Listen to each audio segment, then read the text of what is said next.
Yeah, center square. being Tibia Cookbook. Acquired Tibia's Cookbook. We've got so Dom had the idea, and I think this has been sort of a thing in past seasons. Season 1. Okay, yeah. So the idea here is that for the semifinals and finals matches, we're gonna have custom center squares on basically every single board. So we're gonna have new, fresh squares for our players to compete on, and I think this is a really exciting twist.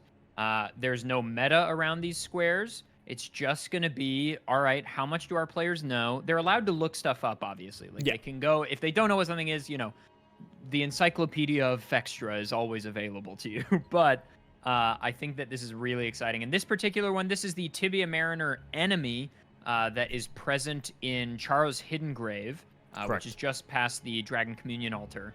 And you have to kill this Tibia, but the catch is that this Tibia can summon a Royal Revenant. So not exactly the easiest. But Dom, what else we got on this board?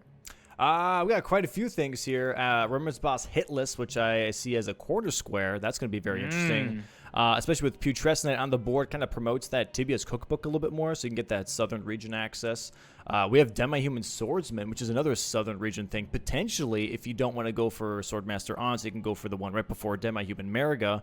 And then we have Burning Sealing Tree, selling Great Katana +0. Going to see who sacrifices that Great Katana for an early square lead.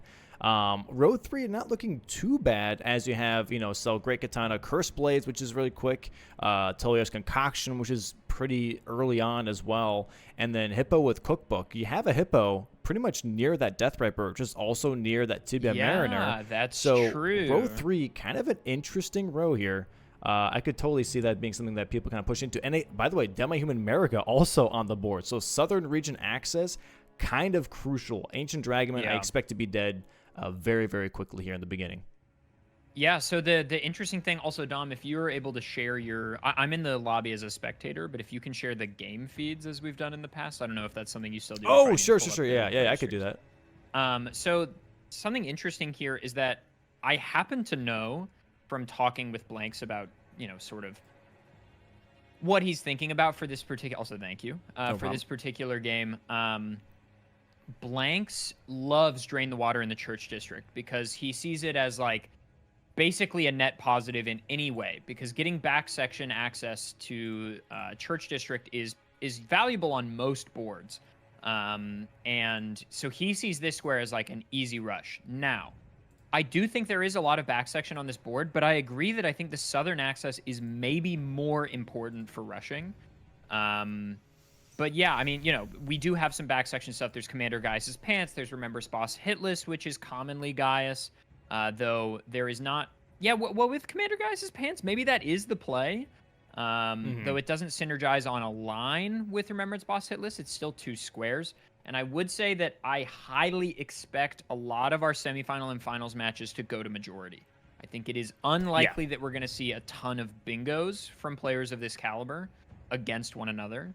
The only other thing I'll mention is that I was speaking with Blanks about this matchup yesterday, because we did sort of like an unofficial 4-way blackout race of the 4 tied people, which Blanks did win.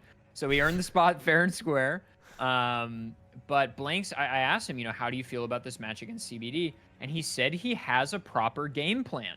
He's been researching CBD's matches, and Blanks has some kind of game plan that he wasn't wanting to share, which is fine, for playing against CBD, which I think is really interesting. Yeah.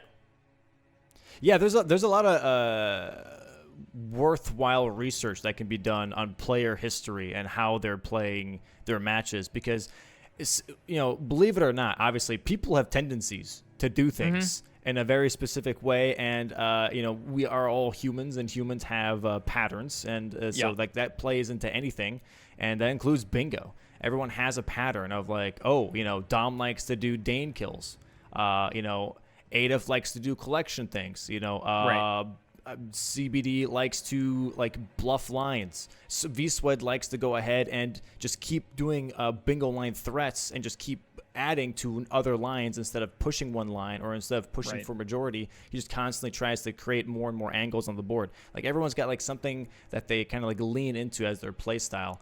Blanks here, by the way, grabbing Savage Lion's Claw and going straight for that Great Katana. I believe CBD also grabbed that Great Katana as well, but also Blanks grabbing Backhand Blade. There is DLC Ashes of War as a corner bottom right square, so I think he's slowly leaning into that a little bit. But I am kind of curious to see. No one has sold the Great Katana yet, and I think that might be a thing for Blanks.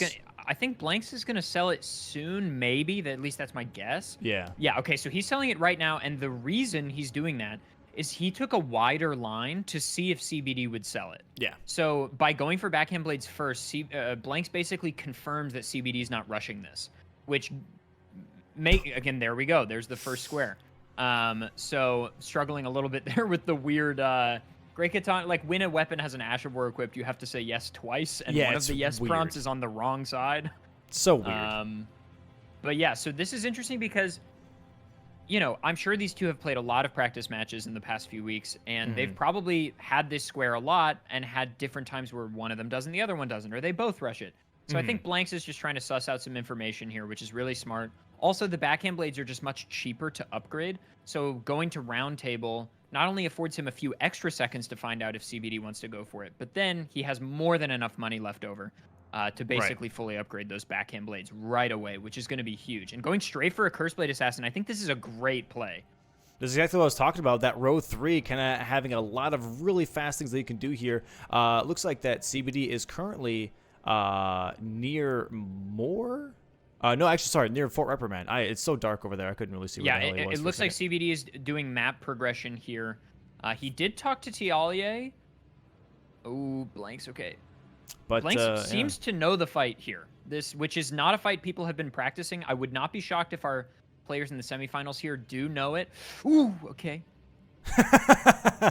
Does get it. Nice. Has the lightning, by the way. Yeah, and it's raining right now. I was just about to say, it is raining, so we have a little bit of bonus damage with that lightning. CBD here did talk to Tolier, but is not rushing Drink Tolier's concoction, and instead going now for the Backhand Blades after getting Fort Reprimand access. So it looks like that he's just kind of prepping in a bit of, like, out of order a little bit, trying to see maybe what exactly Blanks is thinking. Blanks picking up the Skidoo fragment here, and now possibly going for Graveyard Skip towards also Tiolier. Might be thinking of going for that Tiolier's concoction, finishing one Curse Blade, maybe going for Tiolier concoction into the second Curse Blade to really push that row 3. Yeah, and there's like a hidden Curse Blade Assassin that's just south, or just west rather, of Tiolier. Also, I do wonder the Sanctified Wetblade pickup here for Blanks on Kale. I wonder if it's just because he sees Deathrite Bird and Rolana. Because both of those bosses, you benefit heavily from that because Rolana's in the water. And then there was Deathrite Bird, right? Or am I seeing things? Is that on the board? I don't see a Deathrite Bird. Okay, then I do think that this is an interesting decision to do Sanctified Wetblade. But maybe Blanks has been, you know, labbing some fights with the, you know, the electric affinity, and maybe it's just really solid. I wouldn't doubt it. Well, the thing here also is that obviously the Sanctified Wetblade gives you Holy, and Tibia's Cookbook, Tibia Mariner, is weak to Holy. So I think he's kind of leaning into that too. So that might be a nice little damage buff to try and deal with that and have it to where he doesn't have the Royal Revenant spawn. You kill him fast enough. That would be a nice thing for sure. But currently looking for that Curse Blade here in that forest, hiding behind one of these trees. There it is right there. Sadly, did not get the backstab here, but should still be able to take care of that Curse Blade. Now, Fort Reprimand going past it for CBD, upgraded his weapon, and is going now towards what seems to be a bit of possibly also Curse Blade Assassins at the end of Morth Runes here. Yeah, I do wonder if we're going to have a race on this. Obviously, Blanks has a massive head start here, having started his fight with second. A dog is joining the fray here. Oh my god, that is so annoying. And he doesn't have a, does he have the, he has the Egon Grace. Oh, and he does die. Okay, he's got to be careful here. CBD now at the Dane Grace. Going to be grabbing that Skidoo fragment, probably level up his Skidoo level, and then go straight for those Curse Blades, I would assume, in Morth Runes instead. So this is a bit of a possible Curse Blade race. Yeah, and the race just got a whole hell of a lot closer. I do wonder, I wonder if Blanks just goes straight for Tialier here. Blanks does strike me as a player who, okay, I lost priority on that. Let's just pivot. Or maybe just grabbing the one Skidoo fragment to try to make the fight slightly easier. Oh, no, he's No? going Okay. past them. Interesting. This is probably going to lose the square. This is going to lose Curse Blade Assassins almost certainly here for Blanks. Yeah, we have CBD here now on the Curse Blades, while Blanks is going towards Fort Reprimand. Really interesting. Okay, but Blanks having... Oh, sorry, not Blanks. CBD having a little bit of a hard time here as well. Kind of pinned in that corner with the Curse Blade. This is probably one of the scarier Curse Blades in the game just because of the location. There's a lot of like tight corridors and tight corners, and sometimes it obviously just spins to wins, and that can be a lot of devastating damage here. But CBD almost dead with... Oh my god. Wow. Okay. Yeah. Guys, I'm telling you, blind spot, pretty good Asher. I was expecting that. I'm not going to lie. I was expecting Blind Spot to be at some point anyways, because it is really, really effective. And it micro staggers them. It's a great finisher too. Like, it's just really nice at getting... If you're one hit away from killing, it does decent damage. It's just a good way to finish a fight, in my opinion. This gives Blanks a fighting chance here, but I don't think he's going to go for it. If CBD gets both of these kills quickly enough, then I don't think it's going to matter. Interestingly, CBD... Okay, he is now going for the backstab. I was curious why he didn't do this originally. Oh, no, he's not. He's pivoting. Both players screw up Curse Blade first try and are like, you know what? That's not worth my time. I'm going to go somewhere else. And he goes straight to Bonneville here. He'll be grabbing this Grace. And I'm surprised they're not pushing south as much as I expected, if I'm being honest, because there's so much on the board that is easy, like Demi-Human Swordsman and Demi-Human America being in the same column is kind of a big push, and Tibia Cookbook. You know, I feel like that's just a lot of value already that you want to push south, like, immediately. And on top of that, you want south access anyways for Mateer Mother of Fingers, because you have to do the finger runes, which is also column 2. Yeah, I don't think it's a bad idea to get presence to the church district. And you know, as always, something that, at least from a player perspective, it's possible that you and I are missing a good line somewhere. You know, it's very possible that CBD sees something we don't. Sure, yeah, 100%. But Blanks should 1,000,000% kill this Curse Blade Assassin. This is a... No, Blanks, it's like 20 seconds. It's like 20 seconds and you get a square. I can't believe not going for this. Does not want to go for it. Goes for the Oh Mother skip here instead. I don't know. This might be a thing of like where they're maybe eyeballing Commander Geiss's pants with Remembrance Boss hitless, and like, you know what, that's the most comfortable boss that everyone's you know, to do for hitless, and that might be something that they're both rushing here at this point. Oh Mother pick up here now for Blanks. CBD already having Oh Mother, going past this whole section here, going to be going past Manus Mateer in just a moment. Maybe. Okay, hold on. Going for the... Oh, he's getting an Ash of War? Okay. Yeah. Okay. Maybe part of it also here is that Blanks feels like, okay, you know, I killed one Curse Blade Assassin, so I have priority on this, and CBD isn't doing it. So maybe this is a thing of like, okay, I'll hold on to this for now. I'll let CBD push it if he wants, but if CBD doesn't do it, and I get more presence on row 3 or column 4 or something, maybe I lock this in later. You know, in a moment where CBD's like, oh, fuck, I got to do Curse Blade Assassins, I can say, well, I already have one. Right. But even then, like, you know, once Skidoo is past 5 or 6, the Curse Blade Assassins melt so quickly, especially there's 2 Etmorth runes that are literally right next to each other. I just don't think this is a square you can really hold priority on, and I am a little bit shocked to see it live here, especially since Blanks, again, just rode right past one. But, again, who knows? These players have a lot of bingo experience. The 2 of them play literally every night, so yeah. I am sure there is a good reason for everything being done. CBD looks like is Pivoted. getting an Ash of War. Yeah, he's getting Ash of War here to get that corner square, which absolutely. Needs 2 more though, so he needs Savage Lion's Claw, and then I'm assuming either gets Piercing Throw or maybe kills the Black Knight for Crucible Wings. I'm not sure, but he needs 1 more after this. Yeah, could do... I mean, you'll get an Ash of War after you kill Queeline twice, but that's so deep. Yeah, I think that more likely is going to be the one by Hippo that you need a projectile to knock down, and it does seem that's where he's going. Okay, and Blank's going past where CBD was, is now further ahead in Church District, going to actually go through that tunnel, going to be grabbing that Church District Grace, and maybe even progress into Gaius afterwards. Yeah, I do wonder if, I mean, when you have a square lead, even of one, it probably is valuable to just drain the water right now. But there is sort of a play here to mask where you are by not doing that square. Because there are certain squares that don't give too much geographic position information. But drain the water in the church district, there's only one place you can be. So, maybe there's a world where you don't go for this square right away just to sort of hold position information. But given that Blanks has literally no idea where CBD is, like actually no information, because CBD has yet to mark anything here at the 13-minute mark, I think more likely Blanks is just going to say, okay, let's get squares. Let's get this church district drained. Even though it doesn't promote a ton of value for other squares, it's still, relatively quick. He's already here, and it's not too bad. Yep, CBD grabbing that beetle that we talked about. Rolling Sparks going to be grabbing that third DLC. Ash of War, we're going to mark that square bottom right. There it is. Blocks out that column 1 now and has a really nice position for possibly that diagonal. Loger still being on the board and it being a corner square is kind of crazy to me. I'm not going to lie, but we have seen Loger incidences if you rush him a little too soon. So I think both players just maybe being like, you know what, it's not worth the risk to really go for Loger right now. I'd rather have map progression, rather have access to all these different areas instead. And we're going to have possible drain the water here from Blanks early on, which is interesting. But I also am seeing here, by the way, Iris of Grace and Iris of Occultation are on the board, which makes things really interesting. It's kind of like a game of chicken almost. And like, which Iris are you going to give Queeline? Because otherwise you have to go take care of Jolan.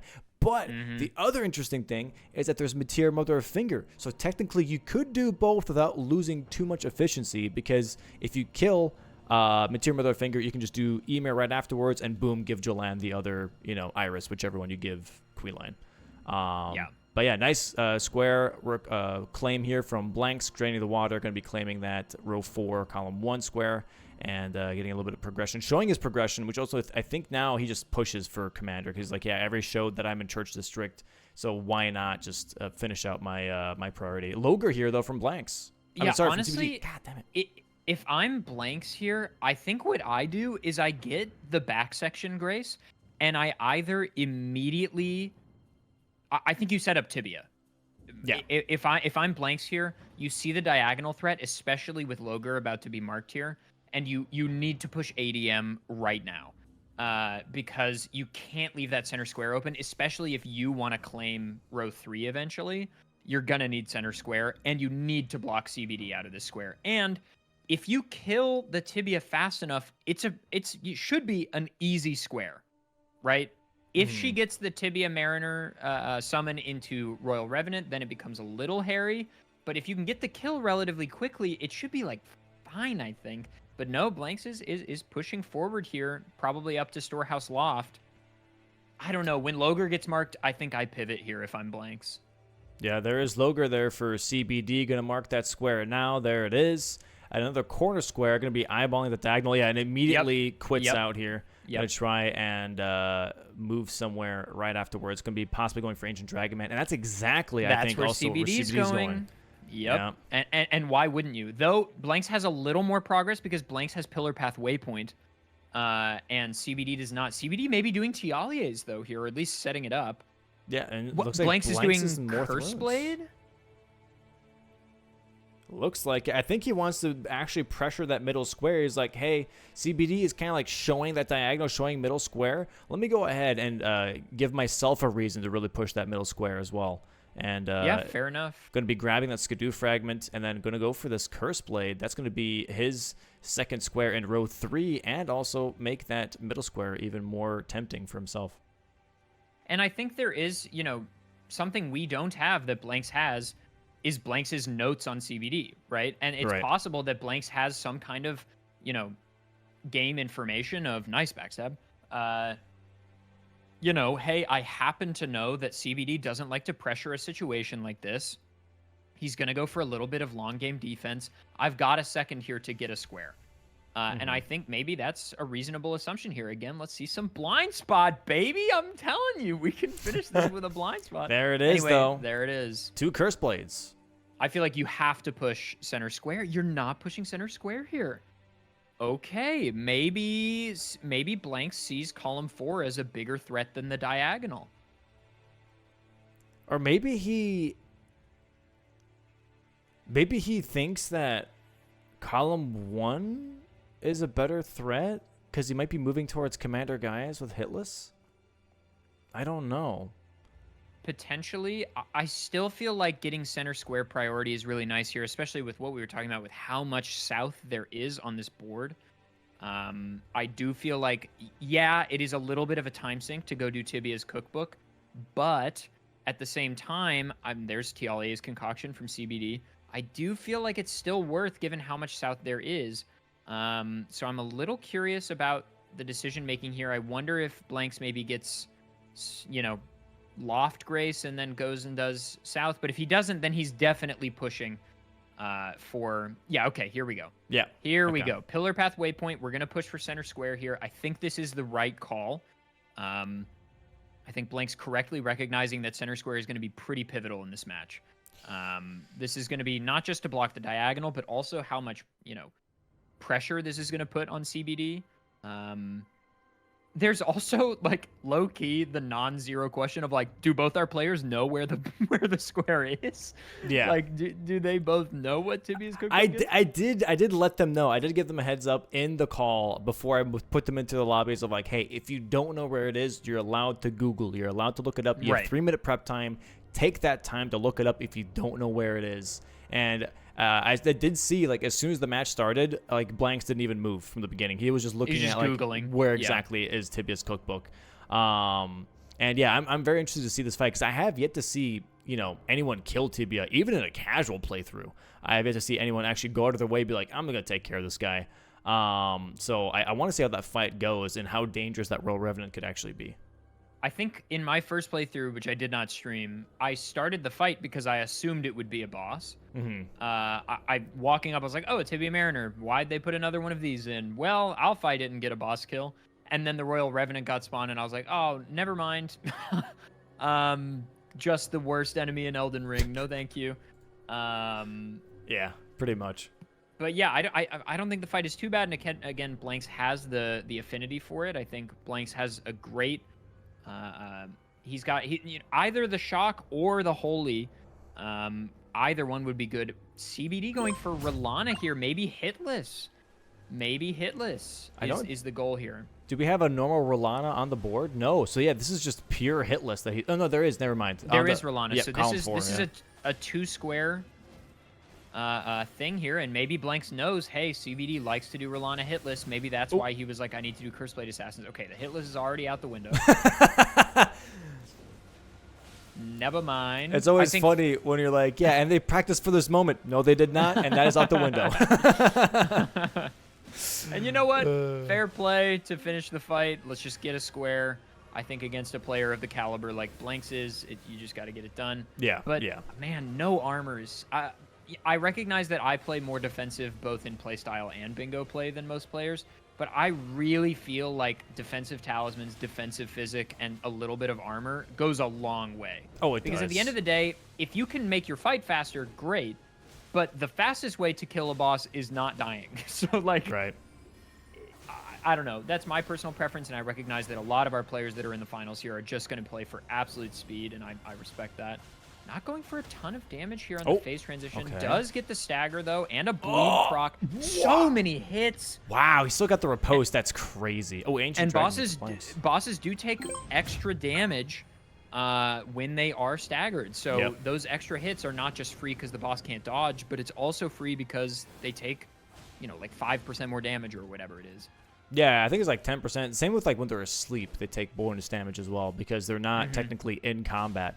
Same if you sneak up on a boss and you do a charge or two, there's actually also increased poise, not just damage, which is interesting. So the Blackblade Kindred in base game, if you sneak up on it and do a charged R2, you technically get more poise damage out of that than if you go into combat and then do that charged R2, that same exact charged R2. But yeah, there's Ancient Dragonman dead now here for Blanks. Rolana still going into that infinite combo now. By infinite, I mean just scary combo, not actually infinite. A couple more hits here for CBD. He should be getting a bleed here very soon. Gets another phase transition attack, though. I do feel like Blanks is going for the better value call here. Great RNG for CBD. Mm-hmm. There it is. I If he got hitless, I think this is a great call because it sets up the diagonal so nicely. We're back on the wrong. I'm sorry, that was weird.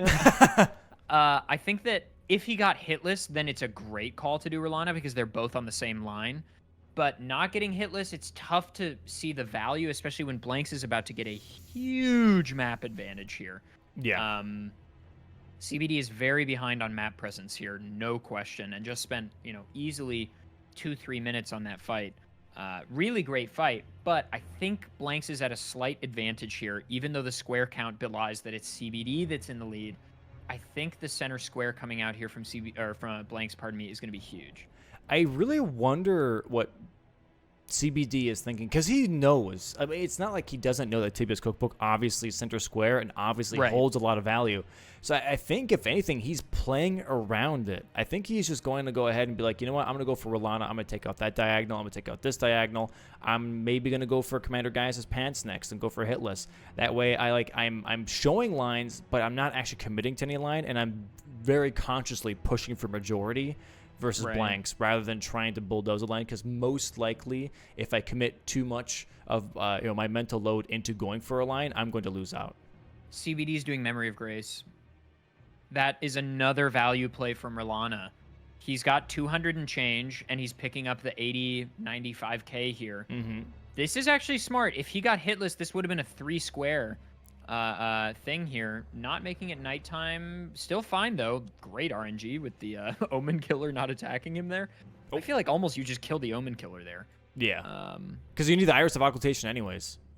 At some point. Okay, here we go. Blanks is going for this Tibia Mariner here. The Tibia teleports up top of the waterfall. I happen to know this from experience. And then immediately summons the Royal Revenant, I believe. Yeah, here it goes. Here's the Royal Revenant spawn. How does this work out, Blanks? Oh, he immediately goes on horseback. He's like, I got to put on armor. I do not want to deal with this. Here we go. Okay, goes for the canceling of the AoE attack. That Revenant is not having it. He's got to be careful here, though. God, that's a lot of damage. That's a lot of damage. The damage is... ooh, okay. Getting lower... Okay, this is good. Royal Revenant can't jump. Okay, so but this is going to provide... Oh, can teleport. You're right. Can teleport right behind Blanks. But this is good. The damage is okay. Uh-huh. The Royal Revenant does not seem to be having an intelligent moment. Oh, nice huge stagger. Revenant hasn't teleported yet, though. Teleport from Tibia going down or up, maybe? Up to the third waterfall, potentially. Yep. And going to summon Royal Revenant again, maybe? Okay, this is going okay. Yeah, really not bad. Oh, here it is. Oh, good. It goes for the AoE attack, so he's fine. There it is. Gets the kill. There it is. Clean. There's the cookbook. Okay. Should get here in just a moment. There it is. Nice center square. That is a ton of priority, not just map presence, but also just obviously that center square is so pivotal in bingo. I think this is a huge take for Blanks here. Obviously, though, CBD not to be left unchallenged. Got Memory of Grace 300k while Blanks was going for that. So, both players bringing their A game today. I think we're going to see probably 3 matches if I had to make a guess. Not gonna lie, that square was fun. Yeah, no, that was a good one. I think that's cool. a good square. Yeah. That's a good square. It was interesting to see how he handled the Royal Revenant. I was like, okay, if I just pull him down the river, I would be able to deal with Tibia Mariner without having Royal Revenant kind of smacking me in the head while I'm trying to go for counterattacks here. So that was really smart from Blanks. And yeah, then, super intelligent to make the Anakin versus Obi-Wan. I have the high ground. Just being like, okay, this is exactly how I could deal with this enemy. That was really, really neat to see. Grabbed a bunch of upgrades here and is now going for the Furnace Golem kill, actually, which is column 4. So worth noting, Blanks, does he have Keen on the backhand blades right now? He does not. Okay, so maybe it'll still be fine, but Blanks has a really, really fast sort of semi-scripted kill on the Furnace Golem. Terrible RNG. Okay, there we go. Basically what Blanks is going to do here is he's going to get 3 of these micro staggers, right, which is going to knock down the Furnace Golem, and then the face is super weak, and the enemy takes bonus damage when knocked down as well, as we've been saying. So what Blanks is going to do is he's going to try to hit the face on the Furnace Golem down to about a little bit below half health, and then he'll go for the riposte.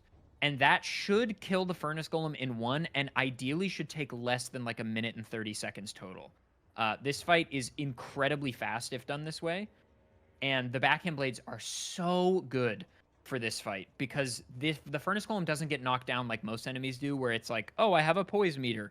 Right. The Furnace Golem is a pure damage check. Wrong side, Here's wrong the side. knockdown. Okay, we're losing some time here from being on the wrong side. Yeah, I'm surprised he went on the wrong side because it is known that whichever leg you hit, that's the side he falls on. That's the side of the face. So if you hit the left leg and that's the last stagger, his face is going to be on the left side. So this is Blanks' combo. He goes for a dash R2 and then a full R1 combo. That should be and enough. then takes the riposte, and that should kill. Oh, okay, it didn't kill, but it was close. There it is. There we go. Okay, see how fast that was? Like that. This fight has evolved so much over the course of Bingo. The Furnace Golem has just changed a lot, and now it's 5-5. Now it's 5-5. That was really, really nice. Goes back to Karo's Hidden Grave here. Might be grabbing that Demi-Human Swordsman / Demi-Human Mariga. That'd be a really nice double pickup here as they're both kind of in the same region. While CBD currently in the Church District, actually in front of Mesmer. Maybe... I think we're going to see Hitless probably here from CBD. Burn the Ceiling Tree is also on the card, so it's not like Mesmer gives nothing. Yeah. I think this is a good play. I think both players at this point probably recognize that a bingo is highly unlikely, just given where the squares are that have been hit. I think more than likely we're going to see a majority game here. But yeah, I think CBD is going to go for Hitless here. And the damage is really good. Oh, that's the wrong guy. There we go. Yeah, I'm really curious to see why exactly Mesmer right now, though, especially with like seeing center square, knowing that you're going to miss out on possibly Demi-Human Swordsman and Demi-Human Mariga. I feel like, I don't know, it just seems a little scary, kind of like leaning into a fight that, sure, if you get hitless is great, but doesn't really promote anything anymore. You do get money, and you do, I guess, like slowly work towards burning Ceiling Tree. Yeah. But the rest of the board is kind of a little bit all over the place. I don't know. Should get a stagger here. No? Okay. He got like a little stagger at the end of phase 1. Yeah, I think maybe part of it is like he thinks this fight is much faster than Gaius, which, if done well, it should be. Yeah, it should be. Mesmer just has a lot less health and a lot less resistance. That dodge scared me so much. It always frightens me when people dodge an attack different than I do.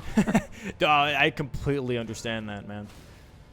That's how I feel. Oh my god, okay. Oh, very nice stagger. Huge. So that's going to be hitless for CBD. Oh, we got Demi-Human Swordsman from Blanks, by the way. We did miss that. He did mark Demi-Human Swordsman here and is going towards Demi-Human Mariga now. GG's for CBD, though, on that Mesmer kill. And that was hitless, so he's going to go ahead and mark that. So that's now 6-6. Going to be 7-6 here in just a moment for Blanks, though. As he kills Demi-Human Mariga, CBD may be looking into going for Gaius now. Something interesting, though, maybe this is a little too mind-gamey, but I do wonder if you mark hitless, a lot of players in the league are going to assume it was Gaius and just assume you're holding priority on Gaius's pants. Right. I think there's a world here where you don't need to go do Gaius right now. Like, I think you can get the grace, but you can just hold on to this because I think a lot of players are going to just assume you did Gaius already. And that you're just holding on to the square, which I think is fair. I could see that. But CBD, obviously, we know, has done Mesmer here, and such a quick Mariga fight there from Blanks. Very nice. 100,000, too. There it is, that column 2 now kind of rearing its ugly head there. Being like, okay, I have Iris of Occultation as an option, 2 Hippos, and Mid-tier. 2 of those... Like Hippos, I think Hippos you got to do right now. Right, that's what I'm saying. 2 of those are not great, right?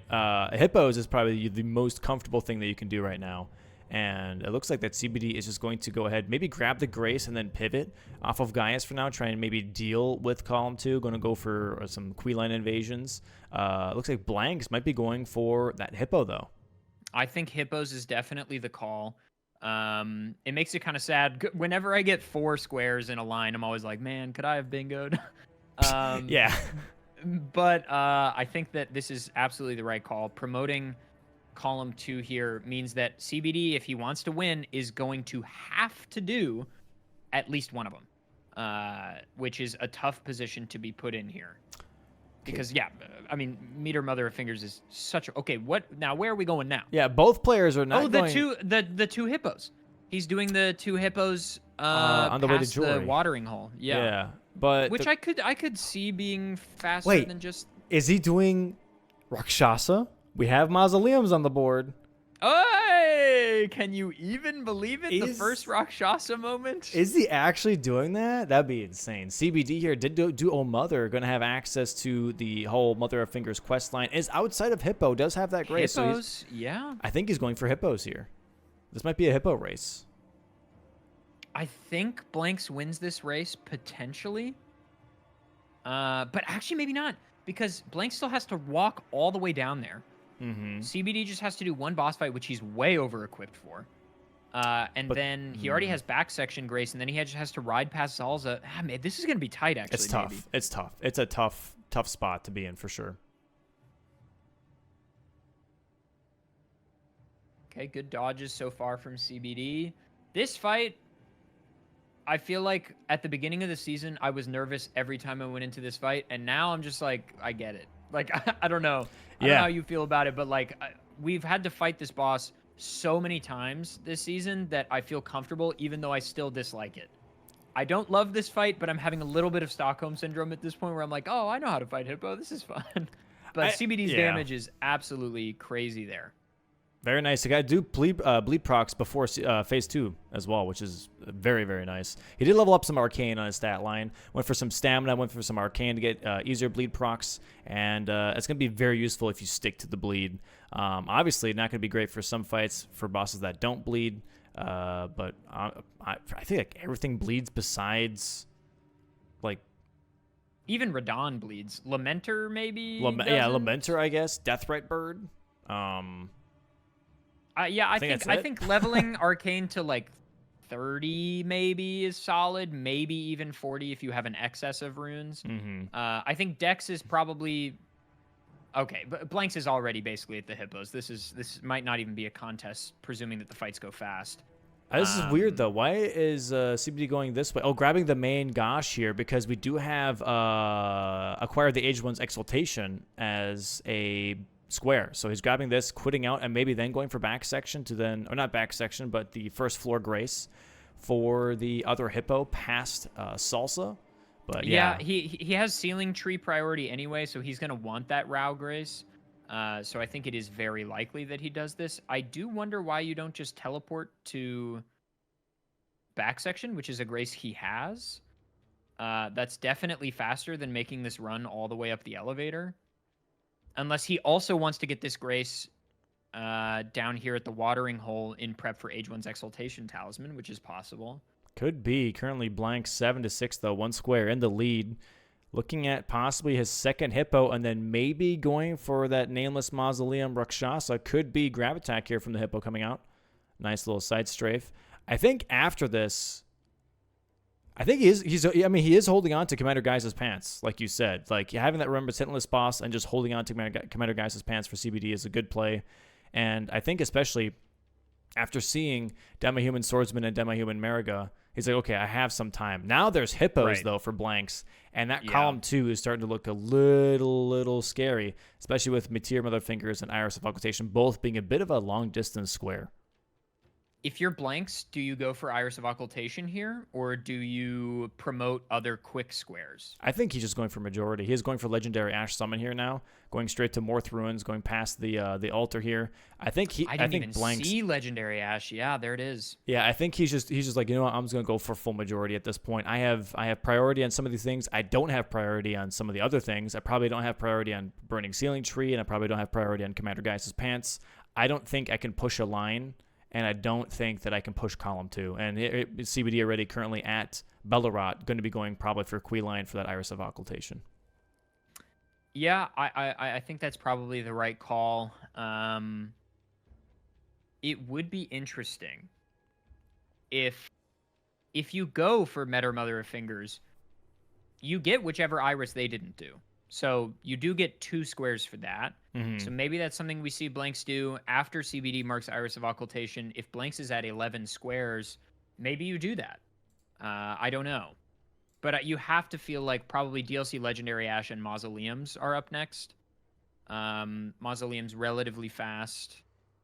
You can go for Red Bear here, too. Legendary Ash pickup into Red Bear, because they are pretty close. And then Rakshasa. Did he get the fly man? I grace? think he did, but I did miss that. I'm just hoping for it at this point. I really am. We're only 37 minutes in, and over half the board is already marked. You know, Dom, you could make center square one of these days, kill Gaius hitless with hand-to-hand only to force the thing you've wanted all season. I could, or I could put Rakshasa as a kill center Rakshasa. Square. Yeah. Square. Why not? That could be interesting. Honestly, maybe not a bad idea to have Rakshasa because, you have to have access. It's pretty out of the way. Yeah, it's pretty out of the way. The fight is genuinely annoying.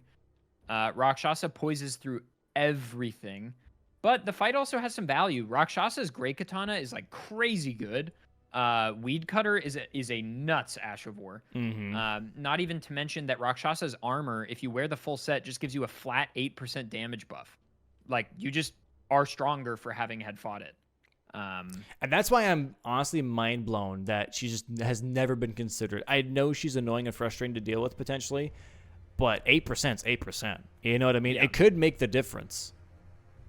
Yeah. I mean, Ritual Sword Talisman is 10%. And everybody's running that, right? Right. So nice blind spot. Clearly, it's worth. There's the first Quee line for CBD.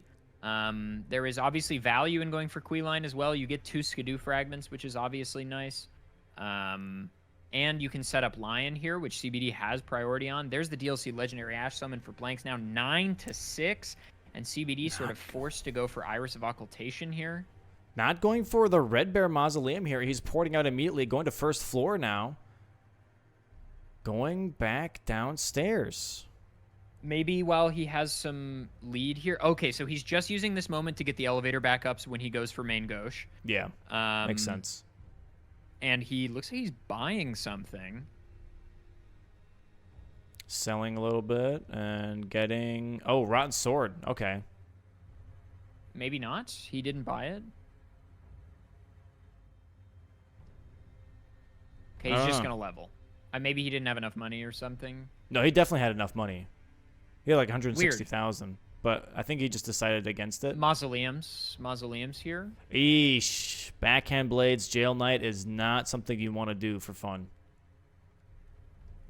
Yeah, I don't know about Black Jail Knight here, especially when you were just right next to Red Bear. Like, I feel like, all right, do Black Jail Knight second maybe. Right. Yeah, I agree. But I'm a little shocked that you don't go for Red Bear when you're right there. Because what is he planning on doing the second one? Maybe Dancer? Rakshasa. I'm gonna keep saying it. As yeah, cool Dancer's as it an would option. be, as cool as it would be, I don't know that he'll do it. We do have 2 Quee lines here dead though for CBD. Gonna go straight towards Church District, but I don't think he's got an Iris yet.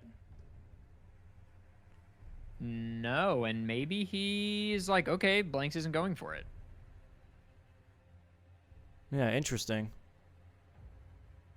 Going for...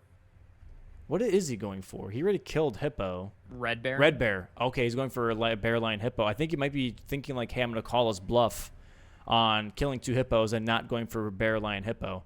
Never mind. He changes his answer again, going for Commander Gaius here, looks like now. Shadow Black Gate Grace. Pivoting again. What is... Maybe getting Blue Dancer Charm or something. Also, Blank's putting on a really good fight. Master class on Black Jail Knight here with the backhand blades. Really, very really nice. Great fight. This electric affinity is low-key, looks like it's doing good. I don't know. Does it scale with faith? Scales with Dex. That's why Okay. Yeah, so this is something that was brought up last week. I think I asked the players, Tom and Blanks, like, hey, why are you guys going like lightning on Great Katana? And they're like, well, because at some point, like once you hit a specific level cap on Dex, the lightning is actually stronger than having cold on your weapon. So Blank's Nerds. kind of leaning into that stat line, being like, okay, if I go lightning, I actually get more damage. I get more bang for my buck once I hit late game. And with this board having a lot of killing, it makes a lot of sense. And it looks like he's going for Dancer. I think you're right. Yeah, so it looks like he actually had a Grace further down than we thought. So this Dancer play actually makes sense. Though obviously we would have loved to have seen Rakshasa, but that's okay. If I'm not mistaken, I think all of CBD's lines are closed right now, but Blanks' are not. Blanks has row 1, column 2. So those are definitely still options for Blanks here. And I don't know. Commander Guys' pants here is kind of interesting to me. I feel like there are other things you could take priority on at the moment. But again, not a ton of info as to what his Blanks is doing right now. So maybe this is just sort of a guess. Yeah. I think CBD might be waiting it out a little bit of the Iris, because he doesn't want to get sniped on that. Because like, what if he does that whole quest line and then he gets sniped on Occultation, and then he's like, well, crap, now I have to get an Iris of Grace. Where do I get that from? And so I think he just is going for Commander Guys' pants here, just to block out that row 1 and give himself a bit of recon time, while Blanks is going to be marking Mausoleums here in just a bit, facing Dancer, who is very well known for input reading and back hopping a lot. I'd like to amend my previous statement. I just realized that CBD has row 2 open. Oh, yes. And getting Iris of Occultation would promote his own row as well. CBD is actually not in horrible position there. Obviously, Blanks has a lot more priority on Putrescent Knight. But other than that, I mean, CBD's got some decent, he's got Mesmer down. So it could be a race into row 2 here, but I doubt it. There it is. Yeah, there is Gaius, and there's the 2 Mausoleums for Blanks. Blanks now at a 4-square advantage here. 10-6. CBD's got to be feeling the pressure now.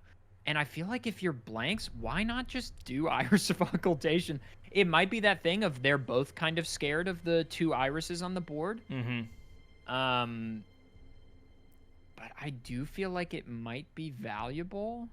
I think it'd be valuable for sure. I mean, for both players, if not for CBD, just to get that pressure off your back. Right. In this case, I however, mean, you're gonna have to do it eventually. Like, well, here's the thing though, too, for CBD is if he goes for Iris, he still has row 2, but as soon as he goes for Iris, he knows he loses advantage on Putrescent Knight. So I think, if anything, right now what he's thinking is like, row 2 is my ticket to win. I'm 4 squares behind. What's the best thing I can do? Is bulldoze the last line that I have. Let me go ahead, kill Ancient Dragonman, get access to the south, go for Iris of Occultation. I already have Main Gosh. I already killed Mesmer. I'll bulldoze row 2 after getting access. Right. And Blanks maybe sees that weird Hail Mary and is playing some safety defense. Getting the Mesmer Grace here, and now going back to Cerulean Coast. I think, he might want to push for that majority. You know what? No, you know what Blanks is doing? He's splitting map progression. He's got a 4-square lead. He understands how to play from ahead, which has happened. That meta has developed a lot this season, and we've seen time and time again that the smartest way to play from ahead is to get some progression on basically every individual square. And then whatever CBD marks first, you instantly teleport to the other thing. Right. Because you have the advantage. CBD can't really do this because CBD needs to kind of sneakily get row 2 here, right? As Domo was just saying. So CBD is setting up everything towards row 2 and then is hopefully going to go like all the way through the row immediately. But I don't know that Blanks is going to allow that to happen. Yeah, it looks like he's going to be grabbing that Southern Grace at the very least, if not just going straight for Putrescent Knight. Again, pushing that majority and at the very least getting progression, if not just going for it straight away. I'm surprised he didn't grab the Grace here, though, for Mother of Fingers, because then he would have a quicker access to the Finger Runes. But then again, he does have Dragon Communion, I believe, so he can just drop down there. Yeah, true. Very nice, though. Ancient Dragonman here for CBD. Gonna be going for some of those blind spots. Blind spots are really good for NPC fights, unless you do that. Gonna go ahead and get some R1s and some running R2s. Probably your best bet. Oh, has to get out of the menu real quick before he does get tagged by that. Dragon Wound Slash. Dragon Maw as well from Ancient Dragon Man. Doing the Deathless Randomizer League, by the way, Ancient Dragon Man is terrifying in base game because his scaling doesn't scale all the way down, so he still hits like a freaking truck. And you're like, your health is not even close to as high as it is in DLC. Oh, yeah. Nice blind spot. Very nice kill. Access to the southern region now. Goated. Blind spot's goated. But here it is now. See, Blank's already going down the watering hole and maybe grabbing the Grace and pivoting, or just fully committing. If he fully commits, great. If Blanks actually doesn't fully commit, this is going to be a big problem, because then this is going to be a lot of priority in the CBD area. So he has to commit to this. But he has like 4 minutes because like CBD has to travel all the way there. Yeah, I guess Blanks is just pushing Putrescent Knight all the way down here. And I think this is a fine call for a couple of reasons. One, it blocks CBD's last remaining line and is a really deep square. So, you know, you don't run a ton of risk of being sniped here. It's far more likely that CBD is going to prioritize Iris of Occultation here. I do feel like H1's Exaltation Talisman could be even safer. For sure, yeah. But, you know, Blanks is 4 squares ahead and has the, you know, the opportunity and reasonable ability here to just sort of make some calls. And if he gets sniped on 1 or 2, so be it. He's still 2 squares ahead. So there's not a whole lot of risk here. My favorite running section coming up. I love Elden Ring. It is interesting. I've seen so many different tactics on how we're getting past this. Not bingo-wise necessarily, just like running in general. And people either running like Assassin's Gambit to get through here. Some people running Nighttime and then using actually the Sword Lance with Spinning Gravity to skip some of these areas a little bit by spinning past them. This area just... It's funny as it sucks, so people get really creative with how to avoid the lasers completely. Dude, after like 2 matches of dying like 6 times here, I in the Discord, I was like, does anybody have any strats? And Blanks unironically was like, yeah, just get Unseen Form. And I was like, yeah, let me invest 30 int real quick. Like, okay. Right. But Blank's making it look easy here. I think at this point in the season, and given who we are watching play right now, I think it is going to be no shock that our players have practiced a lot of these lines. I think Blanks is very familiar with how to get through this area without dying. I mean, for God's sake, these guys are playing Elden Ring literally all day, every day. I'd be shocked if they didn't have strats for everything. Yeah. Not a night goes by when these guys aren't bingoing. So I would be surprised if we didn't see some calculated plays. I am expecting a potential pivot here. This guy has a smart play from CBD. He hasn't marked anything in 18 minutes before that Commander Gaius' mark. So what I'm possibly thinking is like, what if CBD is like, hey, I'm going to showcase that I was working on Commander Gaius and maybe burning Ceiling Tree, but trying to maybe pull Blanks off of Putrescent Knight, you know, and being like, hey, I've been working on this actually the whole time, haha. And it's like, actually, no, go away from Putrescent. Grabbing the Iris of Occultation, though. Yeah, looks like maybe this is finally the moment where he makes his stand and hopes to make this a little fast here. Not porting to Church District, though. Not sure exactly what the plan is here. I guess you could go from back section. Okay, looks like he's going for possibly maybe burning? Okay. I think he is playing the long game on row 2. I think his play is, let me set up as much as I can on every single goal in row 2, and then I'm going to plow him down. Because he is setting up Burn the Ceiling Tree here. What he doesn't know is that Blanks is pushing Putrescent Knight right now, so this kind of voids the plan. Right. But, you know, it's still a lot of progress towards a lot of squares that Blanks could go for to get his majority, so you could keep sniping. It's perfectly reasonable. So when it comes to like PK being taken here, both now have access to Mateer Motherfinger. Both kind of have access to Age One's Exaltation, but Blanks has a bit more of a heads up because he already has the 2 hippos and the Manfly Grace, I believe. Really nice fight here from Blanks, by the way. Yeah, great fight. The phase transition is going to come out here. He's going to get at least one nice dash R2. Okay, the phase 2 move not coming out immediately, so he's getting even more attacks in. Yeah, it's still not so coming. for Putrescent Knight, it's the thing, like, he has to have distance. Otherwise, if he doesn't have the distance, he can't do his phase 2 attack. That's why he does the runaway into the frisbee throw, is because he has to have that distance. There it is. There's that runaway frisbee, and now he goes into phase 2. He has to do that, though. So if you keep sticking close to him, this is actually it's the same thing with Godfrey. Actually, if you stay close to Godfrey, he does like that, that one move if he gets too low where he like stomps the ground and like has a little bit extra like earthquake moves. Yeah. If you stay too close to him, he does not do that transitional attack because he has to have it. So he keeps like slide dashing away from you to create that distance. There's Putrescent Knight though from Blanks, very, very quick and nice fight. And now seems to be that CBD is already at Manus Mateer, going to be grabbing maybe that hole-laden necklace. Yeah, so now CBD knows that the line is impossible. So maybe CBD thinks, all right, let me also set up a ton of map presence in hopes, because now CBD basically has to snipe, right? Because there are 7 squares remaining on the board, and CBD needs 6 of them, which is not optimal. Blanks, okay, I think this is the absolute correct call from Blanks. Blanks does not need to do any of the squares in his row. CBD needs to do the squares in Blanks' row. What Blanks is doing is there are 2 goals in Inir Ilum. There's Sealing Tree and Letta and her companions.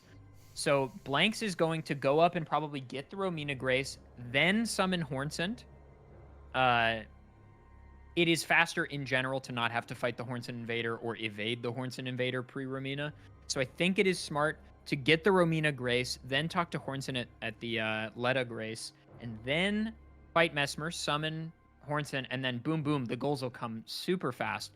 I think, barring any strange moments on Mesmer, Romina, or Letta and her companions, this is probably GG for Blanks.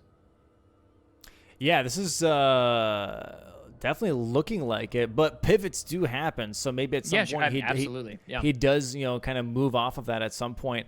But I am surprised, honestly, that Bear Lion Hippo is still available currently, a little bit at the very least. However, CBD looks like he might be working on that Motherfinger's quest line, going to be finishing that first, and not maybe going for the fight right away, but just prepping it just in case. And Blanks here going past Salsa now, up that elevator into Ancient Rao.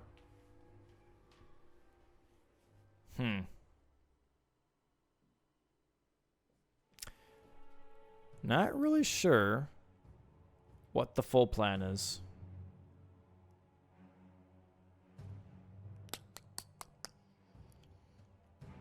If anything, if CBD preps maybe Mother of Finger, but then goes for burning the Sealing Tree, he could take one pressure point away, realizing that that is a double up. But at this point, I do think that Blanks is pretty much closing that gap of priority because CBD has not gotten this far yet in Ancient Rao, but Blanks hasn't killed Mesmer yet. So it's a bit of a, I would say, a bit of a tie here currently on priority of burning Sealing Tree. Yeah. Quick setup here for Blanks. Super fast. Very nice. My God. Okay, that's much faster than my setup, but that's okay. We stay losing. That's fine. Look, I beat Blanks in the round robin. That's all that matters, right? Hey man, just do my strat. Your strat is just wing it every time. It's not winging it. I have a visual cue that I look at. I don't wing it. I believe it. I believe it. I explained on stream actually the visual cue, and it's very. I wouldn't say it's like super obvious, but it's very consistent. So I'll take it any day of the week. Hell yeah, dude. I mean, whatever works. I'm surprised no one's actually like done it though. Like no one like believes in it enough. But it does. I mean, it only saves like a second or two. So maybe being a bit safer and being like, hey, just make sure my horse is lined up. How much time do you think the trick actually saves if done optimally? 25 seconds? Easily, if not 30. Maybe Yeah, even maybe even 40. 30 feels like the right ballpark. It's a lot though. It's a good chunk. It's definitely a good chunk. I think what is happening here, if I'm to take a guess, my guess here is that CBD thinks Blanks will see the 2 goals in his row as the final 2 goals to end on.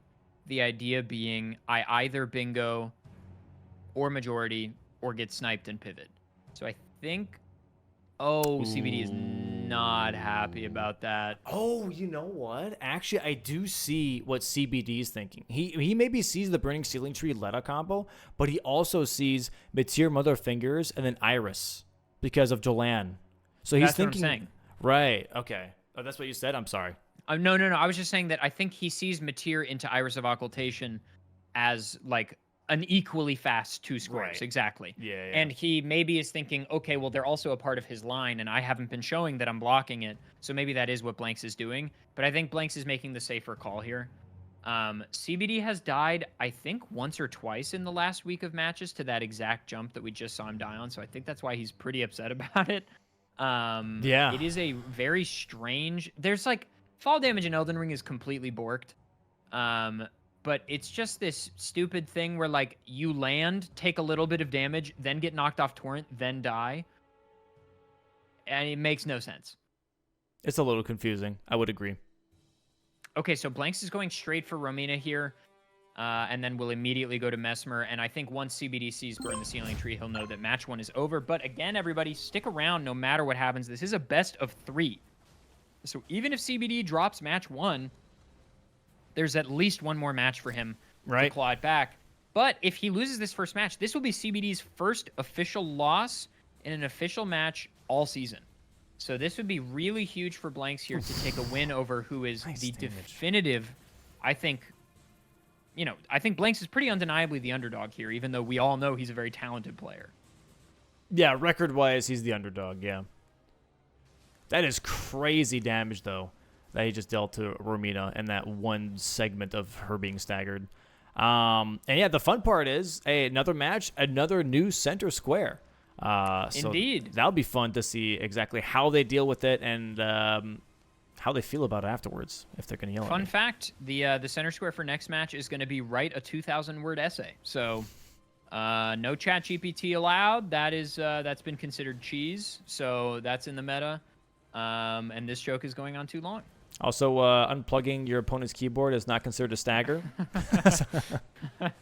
Yeah, booking a plane ticket. Yeah. Give me a couple hours. I'll be there. What is it, 16-hour drive? All right, hold on.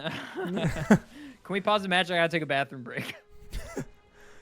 There it is. CBD opening up the door now for Mother of Fingers.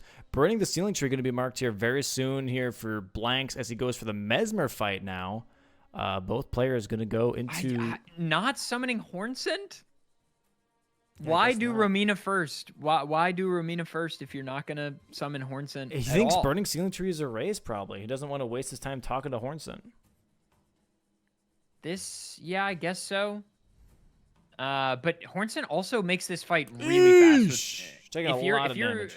If you're backhand blading, you basically have 2 of you. Like, if you summon Hornsent, there's 2 backhand blades users, and the bleed procs come out like nuts. I mean, you get hit by things you're not used to getting hit by because Mesmer is targeting Hornsent or something. Yeah. But the fight is so fast. Very nice.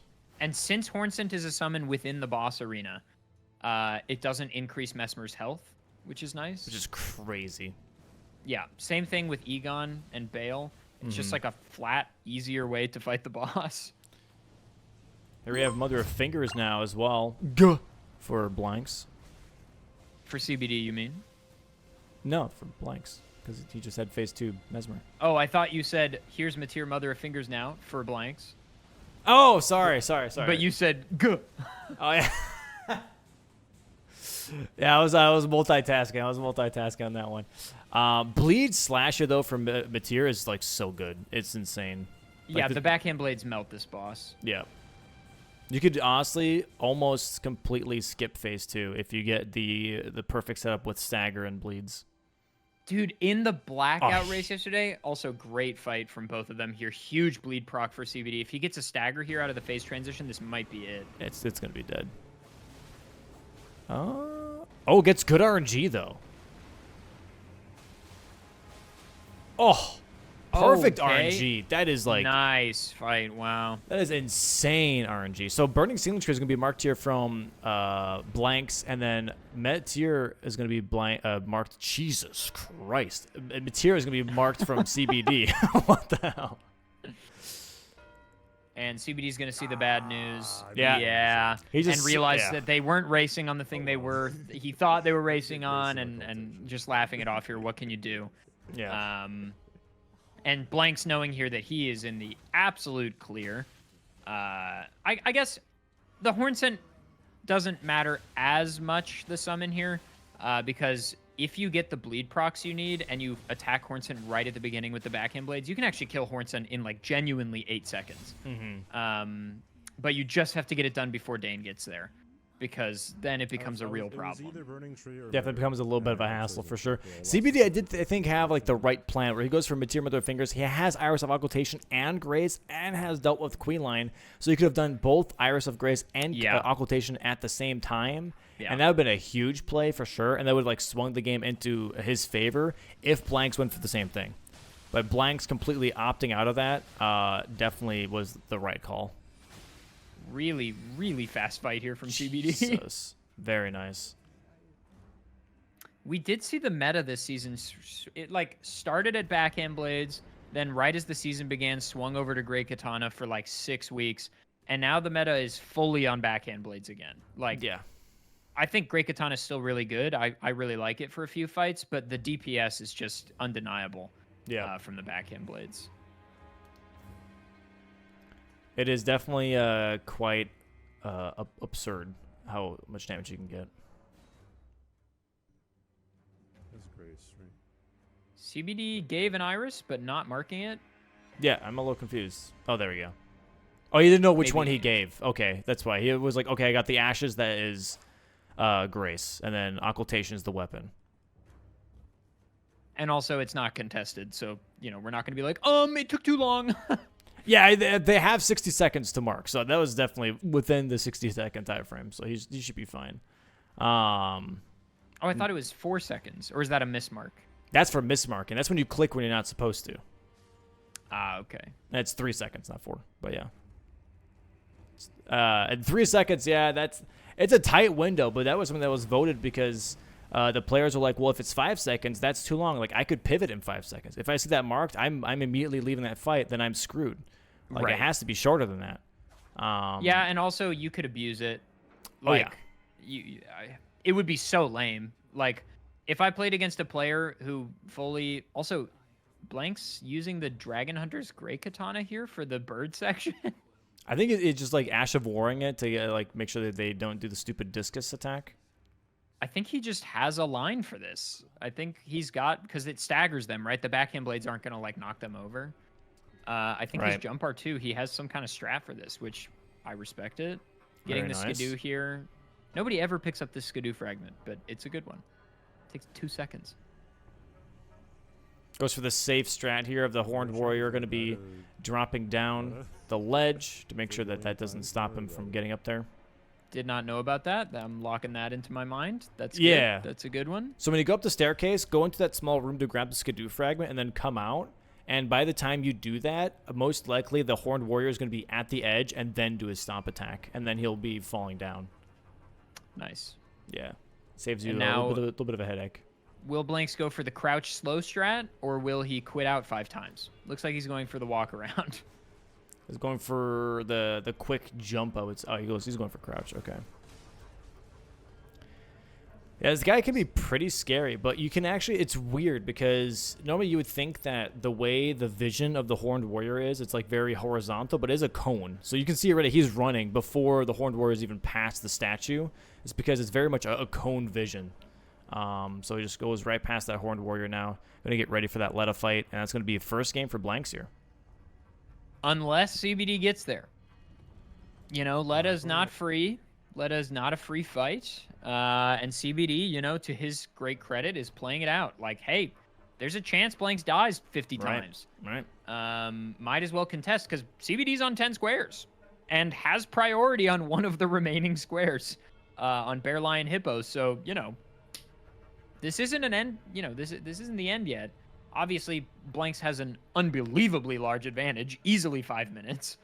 Yeah. But you never know. You never know. He definitely has a lot of time. He's getting rid of that dialogue right now, and going to be possibly claiming the last square of match 1 in just a moment here. Going to see how quick this fight's going to go without bleed, but lightning. Oh, yeah, he doesn't have bleed. Okay, this might be a little slower, but also I don't know the stat line. And maybe this is the sauce, you know? Maybe this is the absolute sauce. He does get Nathan queued up as well for this fight. Goes ahead and enters. Here we go. Here we go.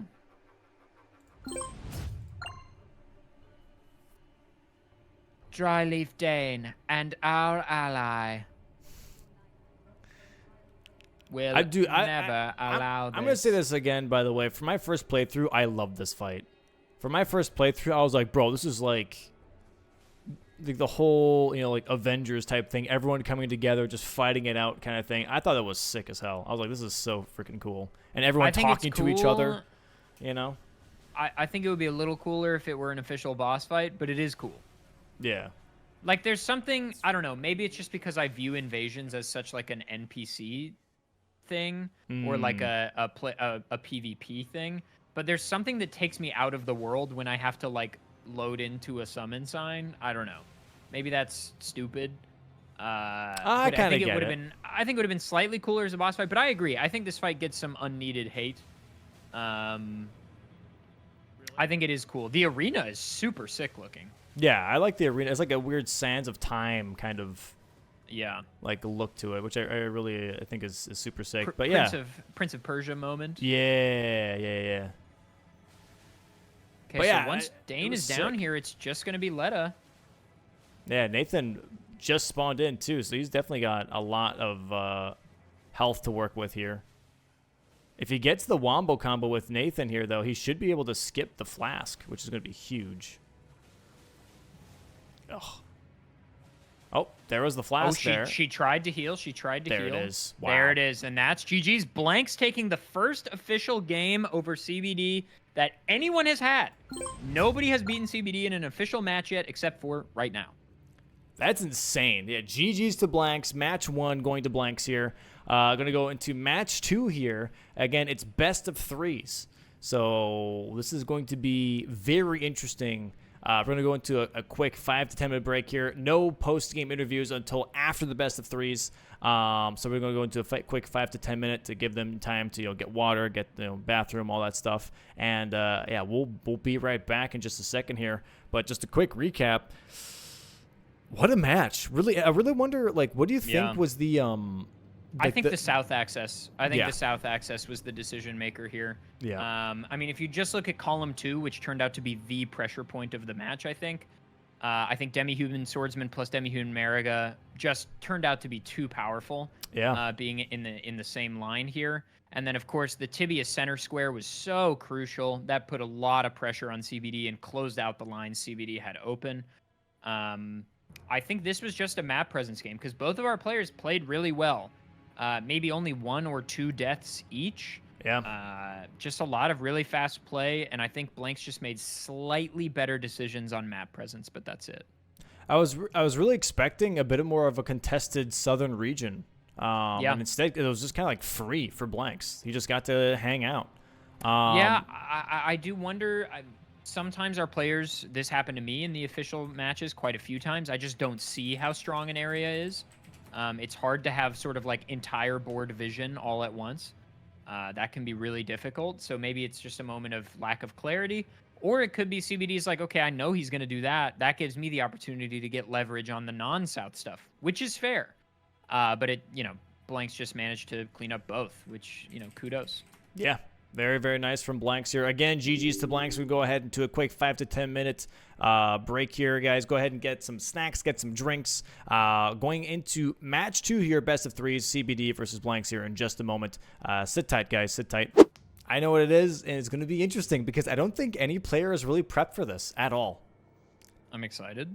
Sorcery only boss kill. Okay. This was an 8F idea. May it be? I mean, it's a stolen idea from a square you had in prior seasons. Yeah. But Dom and I were talking about what center squares could be interesting, and I said I thought a boss with sorcery or a boss with incants only could be really interesting. Yeah, and Dryleaf Dane in the duel. Do you rush it or do you hold on to it to do it with sorcery? It's in the same line. You get a sorcery after killing Rolana, and that's the commonly parried boss. And the Rolana sorcery is powerful. The int requirement is really high, but it is a really good sorcery. And the fun thing is that we have never seen the players use the seal or the staff that they start out with, which is plus 25. They've never used it, and now they get the chance to actually use the staff. And I want to see, what do they pick? Do they go to Emir? Do they just go for Glintblade Trio and Castle Ensis? Like, what exactly is the game plan? Do you just forfeit that? It's just a boss. It's not a remembrance boss, so it's not that crazy. You can see CBD's looking up sorceries right now. Yeah. Because he's not doing anything. He's thinking. He's like, okay, there's sorceries, but which sorceries, and how do I get them? Okay, Glintblade Trio requires 28 intelligence. I feel like Glintblade Trio would be pretty good. It's fast.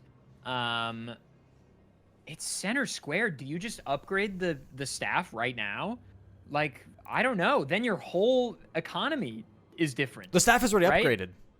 Oh, the staff is plus 25 They're already? both, yeah, the seal and staff have been plus 25 forever, and no one ever looks at them. Wait, I didn't know that they were upgraded. Yeah, they're up. No one looks at them. Like, everyone just like immediately just like throws them out. That could be good. I feel like.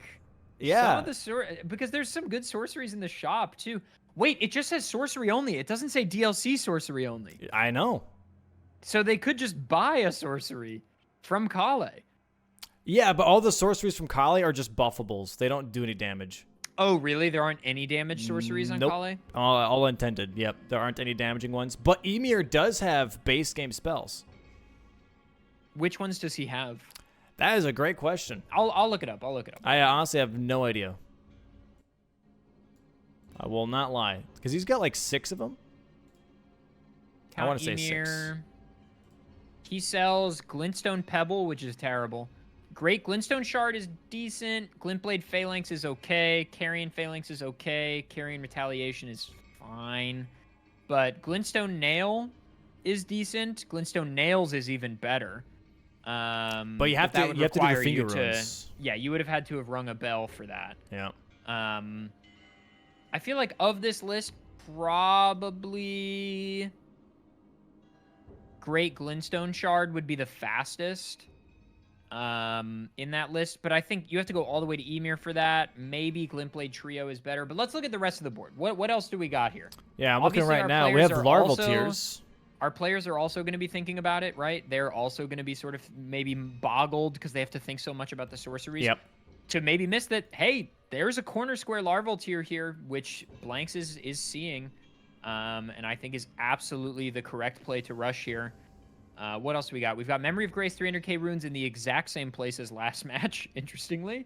Boss with a +0, Dryleaf Dane in the duel, Drain the Water in the Church District. Column 3 looking pretty fast, actually. Column 3 does not have a lot of slow goals. Rolana and Remembrance Boss 6 parries also in the same row. That's column 4. So that's 2 squares at the same time. There's a lot here. There's a lot to Painting unpack. rewards and transformation. Egon's Furled Finger. There's a lot on this board. I'm going to be really interested to see what happens here. I think Blanks is absolutely going to be rushing larval tiers here. And maybe CBD is eyeing more Dryleaf Dane into Water in the Church District. Not sure. We'll have to see. Yeah, this is going to be a lot of like, okay, what exactly is the plan here? What is the flow that I need? What is the board looking like? And how can I progress my map to fit the board? Because like we just said, there's a lot on this board. Like, it's pretty much all over the place. And it looks like that CBD is going for Great Katana here. And Larval Tier is just going to be rushed by blank. It's going to be going towards the Ailing Village and then probably backwards straight past Moor.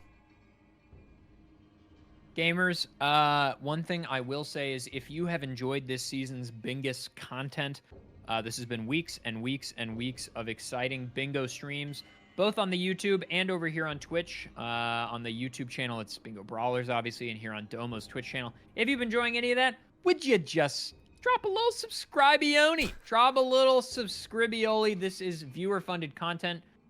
Domo's putting his own Dolans on the line to make this show all that it can be. So please do consider, if you've got a Prime sub, that's free and helps support the show. But also any gifted and paid subs are heavily appreciated to help keep the production rolling. As you can see, we've got, dare I say it, Dom? Map? We've got Map We this do season, have which Map. we didn't even see Map last game. But maybe I we'll see know. it There's this so time. much happening, so much board reading. But we do have Map. The map is back. And we have it right here for just a little bit. Looking at Larval Tears. Appreciate the shout out, Adaf. That is very nice of you. Yeah, guys, course, if you dude. do enjoy the bingo content, please go ahead and do check it out on YouTube. Go ahead and give that a subscription. Go ahead and give it a follow, whatever works for you. And same on Twitch. If you do enjoy it, please go ahead and follow the channel at the very least. And beyond that, if you'd like to support it so I can keep doing these tournaments, not just for Elden Ring, by the way, in the near future, but Yeah. also for possibly other games. Weekend events is being thought of. Subscriptions and donos always help to keep these tournaments going and have these players something exciting to do as well. And here it is, first square marked for blanks here, grabbing the Larval Tears on the map. Yeah. So, and you know, corner square.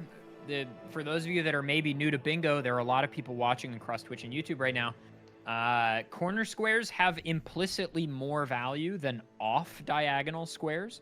So, for example, let's look at, on the first row there in column 2 is collect 4 perfumer bottles. Neglecting that the square is a long square that takes a long time to get, if you just look at the square's positioning, right? Collect 4 perfumer bottles. If I get that, I'm only promoting 2 rows. Row 1 and column 2. But by doing a corner square, I can protect or, promote row 1, column 5, and the bottom left to top right diagonal. So you get 3 rows worth of value in a corner square. And off corner diagonals are also still good. It's just the benefit of having the corner square is that it's not blockable from as many sides. So there's not as much defense you can play, which is why people really like corner squares. Obviously, the best square on the board, position-wise, is the center square. Because if you get the center square, you are promoting or defending against row 3, column 3, and both diagonals. But regardless, I digress. CBD's got Rot Grease here on the Great Katana +0. Going for that +0 kill here in column 3. Is there also 3 statuses, by the way? No, but this is a night boss. So he's kind of going for night boss and +0 here. Going to go for that double up. He's going to kind of give that away as Black Knight Idrit is one of the most common bosses killed early on in bingo. So he's using just these statuses here to make that kill go a little bit faster here with the Great Katana.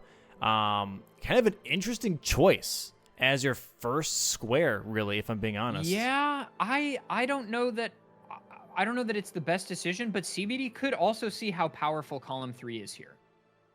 It's very possible that CBD sees how good column 3 is. This is a huge money investment, though. If CBD dies here, this would be so grim.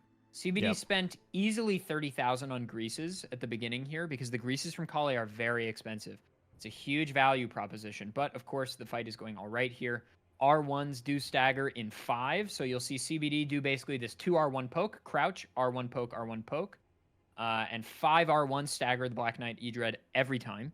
Oh, interesting. He also grabbed these drawstring blood grease just in case to get that extra blood proc. Should get one just about now. Boop.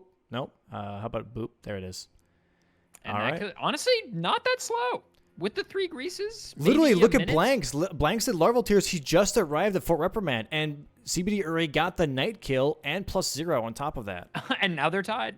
Yeah, now they're literally tied. Blanks here having 40,000 runes left, but 122,000 runes for CBD as he just kills Black Knight Idrid. Has one night boss down, which is in row 3, and maybe has a little bit extra money for that 300k Memory of Grace that he could do. And Blanks doesn't have a weapon. Obviously, CBD hasn't upgraded his weapon, so it's not that big of a an advantage. But Blanks doesn't have a weapon.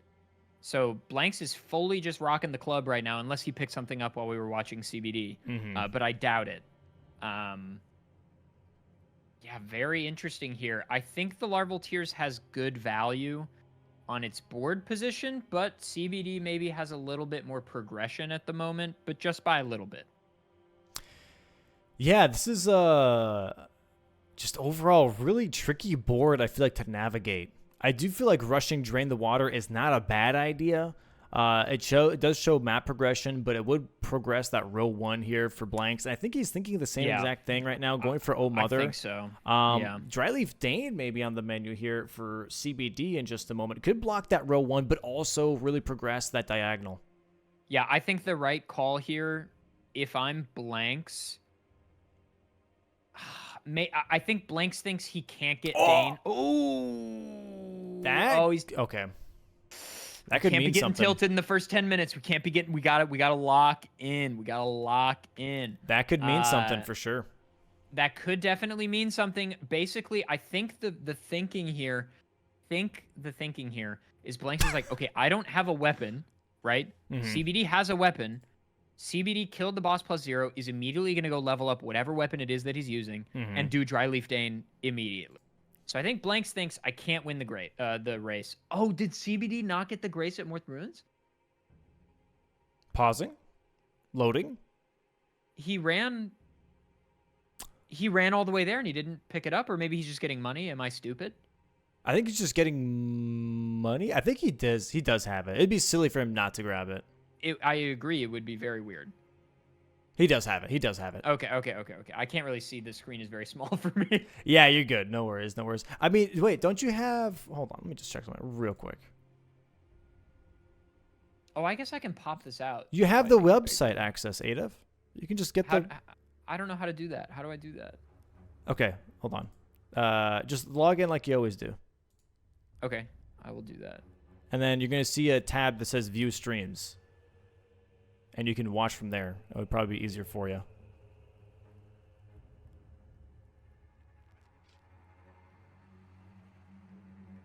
Oh. And then just click the box. Don't click the stream link. Click the box next to their names. It says access denied. What? What do you mean? I was denied access. I don't have viewing permissions, it seems. Try it again. Try and refresh. Still no. He made you a referee. I'm a proud ref. All right. It's okay. We'll figure it out for next match. It's okay. I'm not worried about it. I'm not scripted? Scripted. So, okay, let's see here. I think Drain the Water is going to be coming out here from Blanks. He's going to be grabbing that row 1. I think that's a good idea. Now, CBD here going to be not going for Dane, also going for Bonneville, but not doing the Oh Mother skip. This is interesting because I feel like, but CBD's still going to have more priority on Dryleaf Dane just by virtue of having a weapon online already.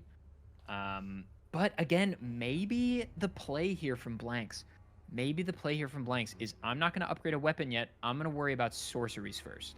I'm going to do Dryleaf Dane with sorceries. And if he gets Dryleaf Dane, so be it. I'm going to get the sorcery kill on Dane. Because I think Dane is definitely the right boss to do sorceries on. Yeah. I don't think you do sorceries on anybody else. Maybe Demi-Human Mariga. Yeah. Yeah, maybe Mariga just because she has no health. Yeah, I don't know. Let me think for a second. Because there are some bosses you can honestly be kind of mean to. I think Aunts, actually. Swordmaster Aunts, he does waddle around. If he doesn't do his like crazy teleporting attack, he just stands there. Waddle.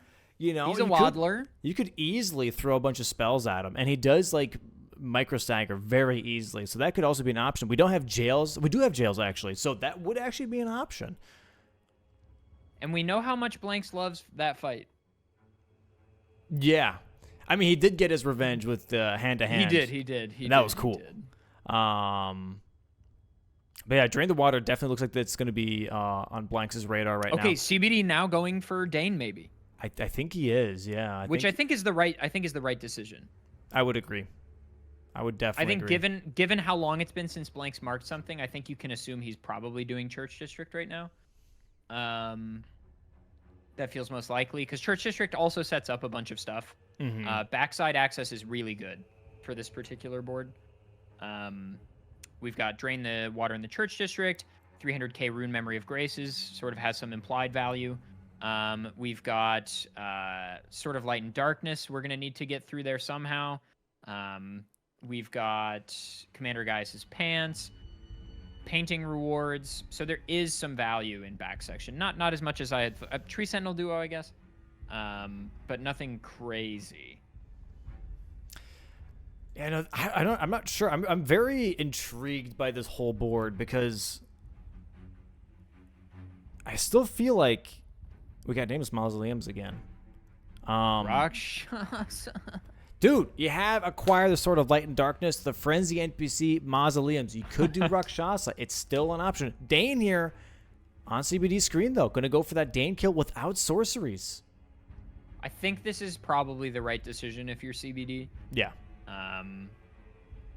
Yeah, I think this is wise. Okay, Blanks is finally saying, okay, I need to get a weapon online. Not draining the water immediately. Doing back section Grace first instead. Somehow this is the right decision, even though it's really scary to me to hold on to this square. Okay, he's getting backhand blades. There's Dryleaf Dane in the duel, and now Blank says, okay, I can go get a weapon online and then do Church District. Yeah, he's going to see that. Like he's made the right call of pivoting around, just to not do Drain the Water right away. Getting the backhands over Grey Katana is interesting, though. Okay, I think CBD is getting Glintblade Trio. I would be shocked if he did Rolana right now, given that Parries is on the board. I would personally wait to do Rolana until Parries. Well, he's not doing the rooftop skip, so... Yeah, no, true. So maybe he's just getting the Grace. I don't know. Doing Rolana and leaving Parries open, I mean, I could be fine. Could wind up being fine.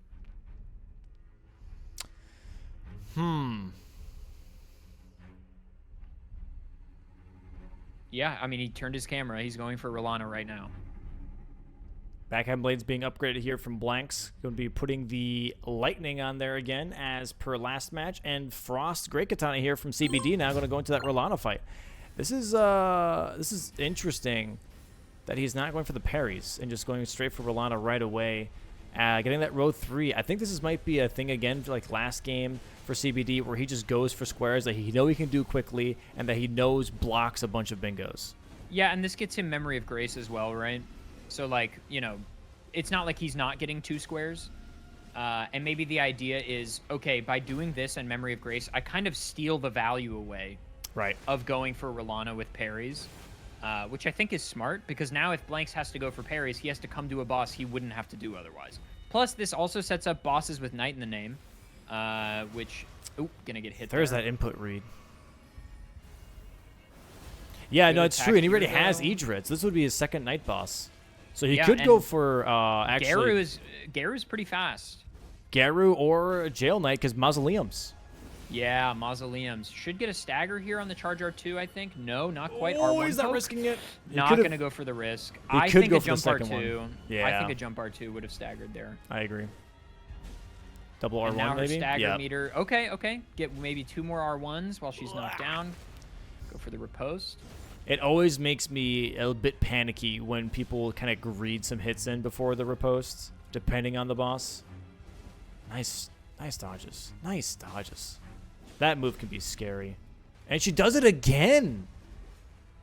Wow. Okay, bad RNG there, but gets the Twin Moons right afterwards. Staying close here so you can get a jumping R2 right after that third attack. Very nice. Blanks here going up an elevator. I'm not sure which one right now, but he's also Rolana. He's also at Castle Ences. Okay, he's not going to lose too much time on this. Also, I now have the streams up. Sick. God bless Asker for helping me. So CBD, or blanks, pardon me, will ideally not lose too much time on this. I'll go ahead Because and I'll he's close not this even up then. in the boss fight yet. Okay, he's also warping away. Yeah, because he just saw the marking, I'm assuming. So Yeah, This is not gonna be- thrilled about that. a nice little prep though for later. So at least he has the grace for parry only later. Yeah, exactly. Right? Exactly. So that's huge. But yeah, dude, row 3, I'm not gonna lie, actually looks really, really good for CBD here. Because he'll get his 3rd knight, he'll get 1 mausoleum, he can then go for sorcery only Mariga. Oh my god, yeah, wait. That's a juicy row 3. If Blanks... Okay, I didn't see that. If Blanks doesn't see that, this could spell defeat in game 2 here fast. I'm assuming he's And you'll gonna see have the that money. at some point. You'll have the money to invest into whatever sorcery you're going to use. And you could Right. use Rolana's sorcery. Dude, Rolana's sorcery, what is it called? The Twin Moon Orbs or whatever? Twin moon balls. It is called Rolana's Twin Moons. Ayo. It requires, are you ready for this, Dom? What's that? 72 intelligence. Yeah. There's no way he's So using that. never mind. It's a really strong spell, though. It melts enemies. But yeah, not going to happen.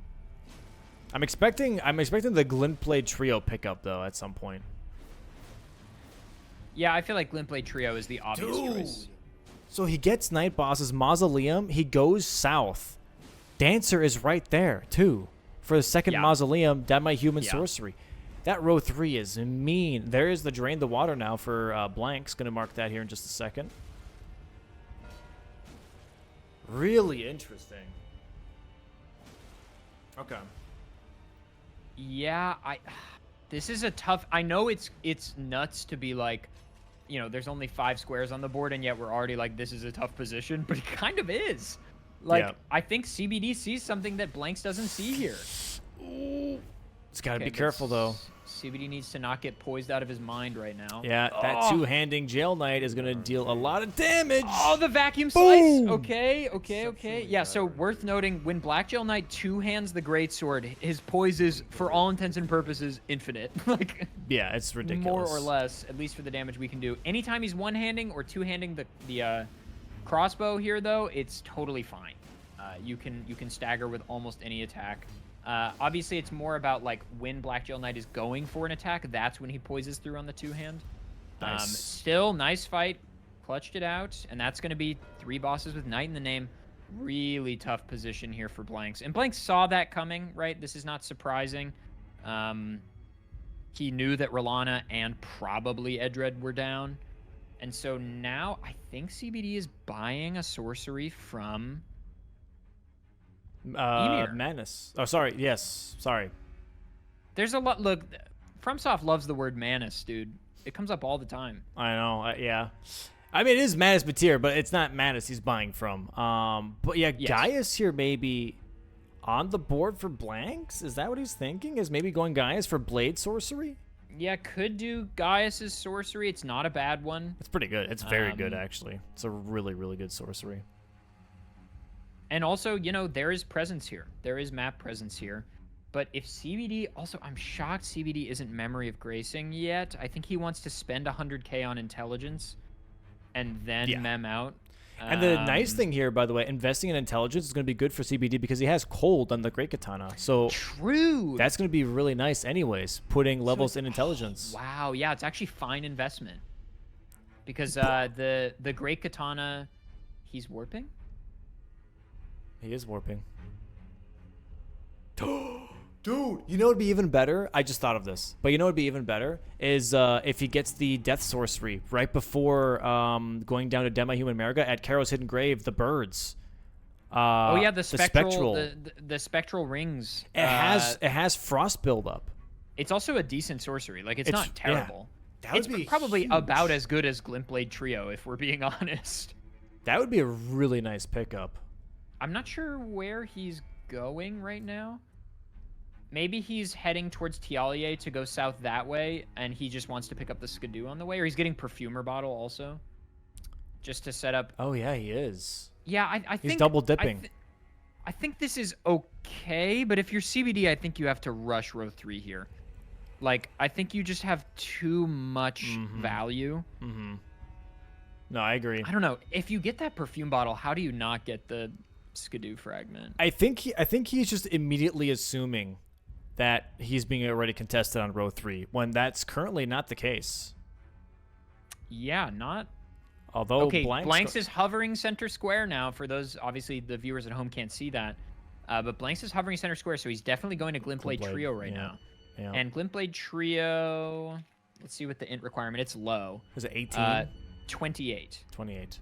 So you need 28 int, which is not a ton, but it's not nothing. Just grab the int tier. CBD is riding. Oh, I'm looking at the 5-minute delay now because I'm a genius.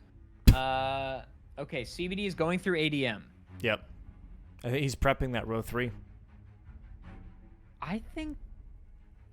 Yeah, and maybe he is just getting the sorcery at Spectral Rings. Maybe he's just getting Spectral Rings. It's a good sorcery, but he might lose out on Glintblade Trio. Dane is not dead for Blanks here, so he could easily use Glintblade Trio versus Dane. Although I thought he didn't grab that for a second there. He kind of slid off the edge, but did get the Glintblade Trio pickup. The question is now, how does that work versus Dane? Because NPCs are reactive. So if he does get hit by one of the swords, he will start rolling. Well, the good news is the 3... So I recently used Glintblade Trio on Red Bear, the NPC boss, and it was fine. If you kite the NPC such that they are, like,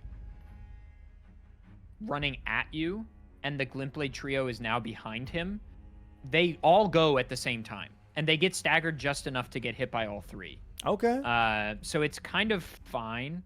And also, the one huge benefit of a spell like Glintblade Trio is that you cast, and they read the animation of the casting, and they roll. But then the spell doesn't actually hit them until long after the cast. So they definitely won't roll the first one, because they don't see it, right?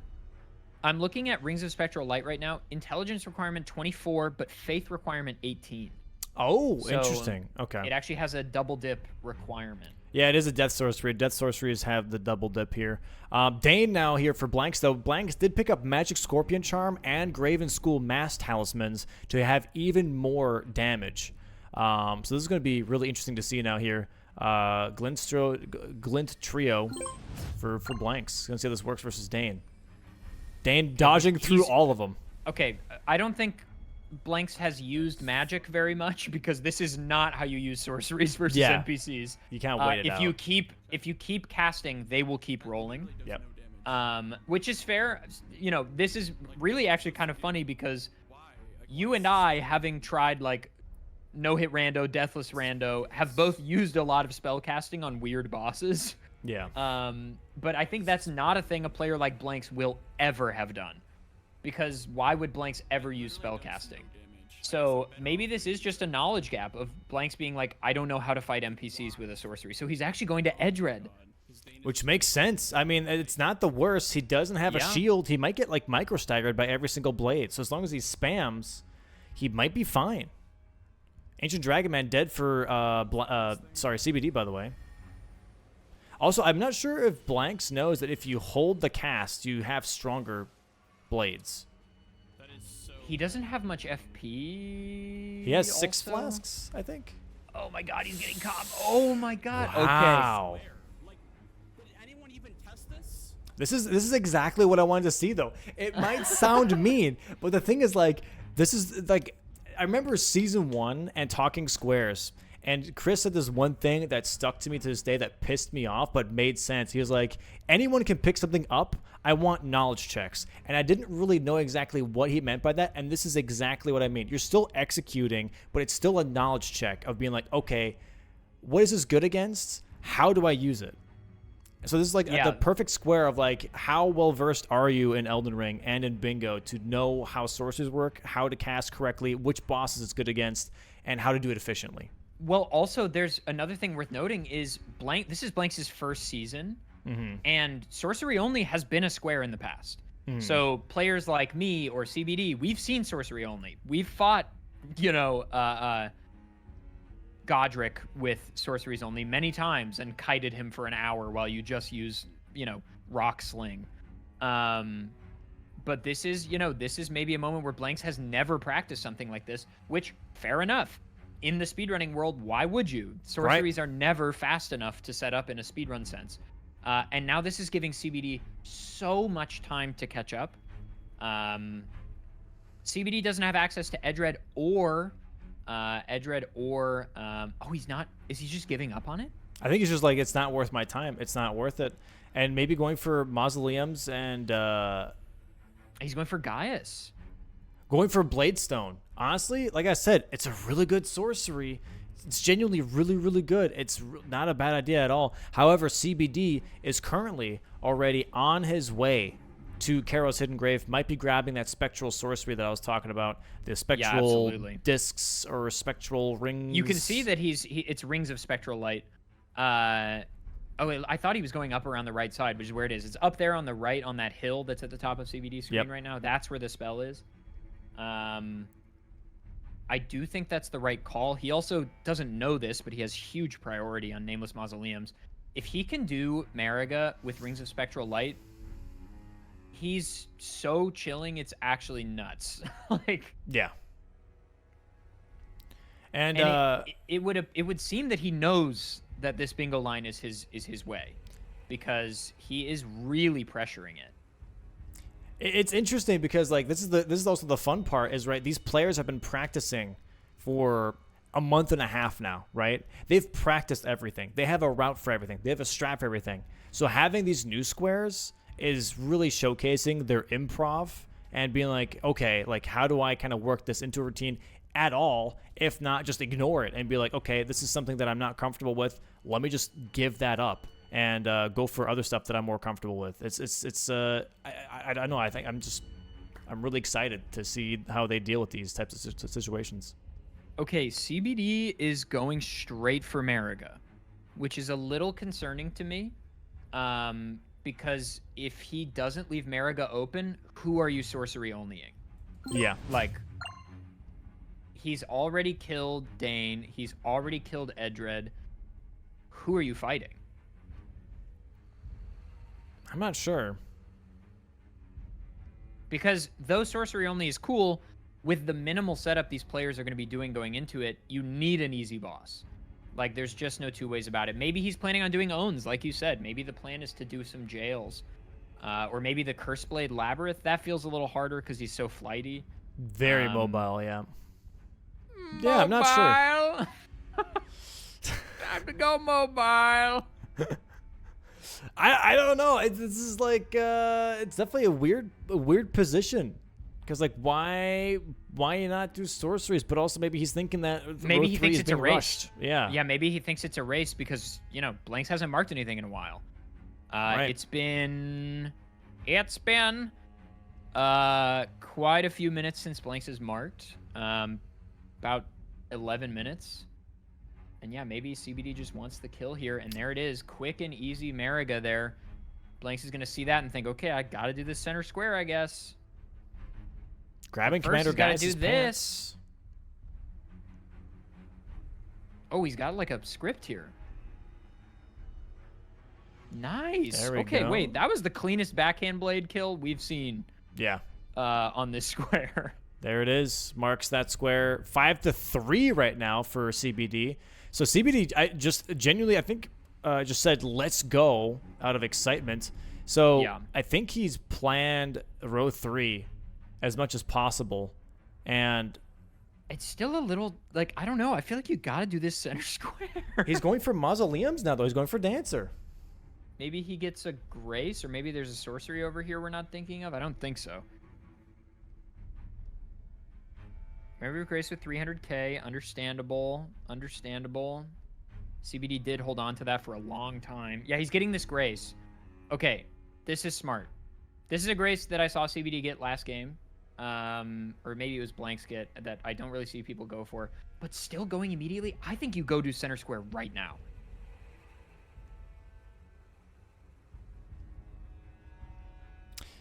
Yeah, I don't know. I'm very... Maybe he just wants to force Blanks into sorcery only, thinking that there's no way he'll be able to do it. Right. But I feel like you should just go for it. I don't know. Or maybe he's like, all right, I'll get as much priority as I can on this line, and then we'll both race on it, and whoever gets there first gets it. It looks like Blanks is going for... Is he going sorcery only on a tree sentinel? Wait, this is kind of smart. Because he only has to kill one of them with it, right? And then he can kill the other one with whatever he wants. Right. But a lot of these Glintblade trios are going to miss. Because the Tree Sentinel is super agile, so you need to, like, kite him into them like this. Damage is okay. It's not bad. It's not bad damage. The thing is, he has to charge them. Is he not charging any of them? He's not charging them. No. That's that. I think that's a normal cast. And it's the same FP cost. It costs the same FP to charge or to not charge. This one doesn't have the shield either, so he doesn't get any of those counter spells. Dancer here for CBD. Damn it, I'm trying to like show everything. It's crazy. So much happening. This will be 2 mausoleums here for CBD in just a moment. Yeah, sorcery's here for Blanks. Trios is putting in a decent amount of work. Does he have enough flasks though? That's the question. I think he does. Because he's not charging, right? Yeah, he should be though. Oh, nice. Is that a stagger? I think it was. He did get a stagger, but then it got hit too fast. Yeah, it was an insta out of the stagger. Yeah.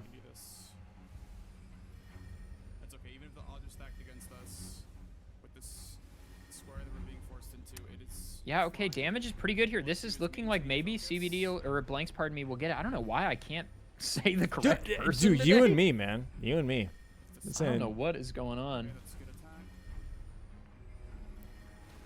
Dancer here almost dead now for CBD. Going for those overhead stances, putting in a lot of work. There it is, another blue flask from Blanks. He should have enough to kill this Tree Sentinel. My God, that like catch flame Yeah, that she uses strong. is so strong.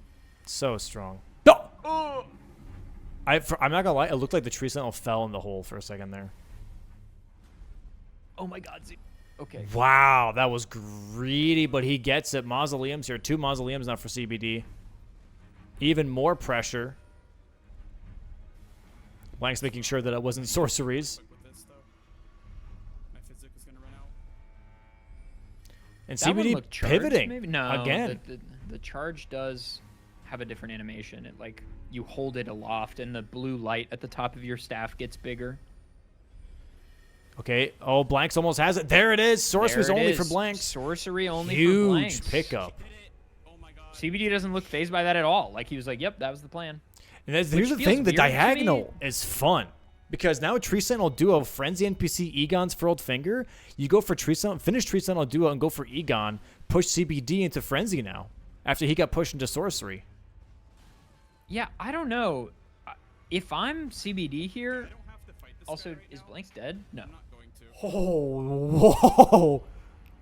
What? He Memory of Grace? Oh, he used the Memory of Grace. He claimed Memory of Gracing? No. Wait, what? He already did Memory of Grace. That was a while ago. I think he, just because he has the wrong flasks, and he has priority on Tree Sentinel Duo, he's just like, I can hold on to this. All right. I think his idea here is he's going to set up Frenzy NPC. Oh, he's going for the diagonal. And then he's going to hold Prio on Tree Sentinel Duo. And CBD, meanwhile, is doing Chief Blood Fiend, maybe? Could grab Harry Square.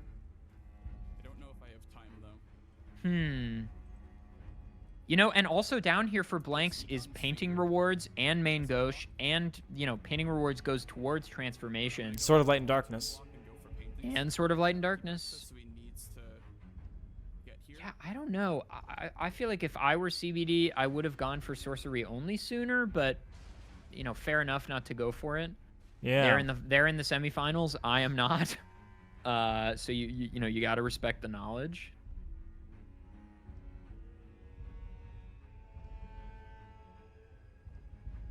Maybe going for larval tears and not grabbing the grace is gonna.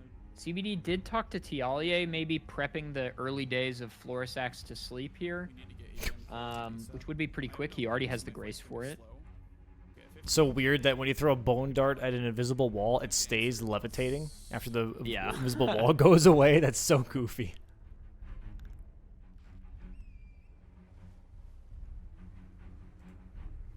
Very interesting. Yeah, so Blanks is just setting up a ton of map presence here. And CBD is going for not even going to contest the Gaia stuff. He's like, at this point, you know what? Tree Sentinel Duo is yours. I'm going to do front side and get as much pressure here as I can. I feel like this could have been a bingo. I don't know. I think holding priority on Nameless Mausoleums and going for sorcery only faster, he could have bingoed here on Mariga, like relatively easily. That definitely could have been a CBD bingo row 3 for sure. Especially because Blanks even had an incidence twice. Exactly, and tried 3 different bosses. Yeah. On sorcery only. So like, it's not like it would have been, a close race. Yeah. And Mariga would have been so free as well. Going for the hippo here, maybe main Gosh, I guess, for parries. Yeah, I think he sees how much there is post hippo, painting, main gauche, Sword of Light and Darkness, Frenzy NPC. And I think Blanks is looking at the diagonal because he's going for Ancient Dragon Man now. Yeah, Egon's Furled Finger. I think Blanks is trying to like sneakily get the diagonal by setting it all up. Hippo here for CBD.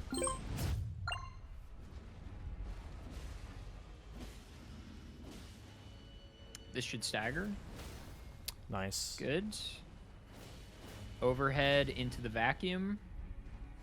Good.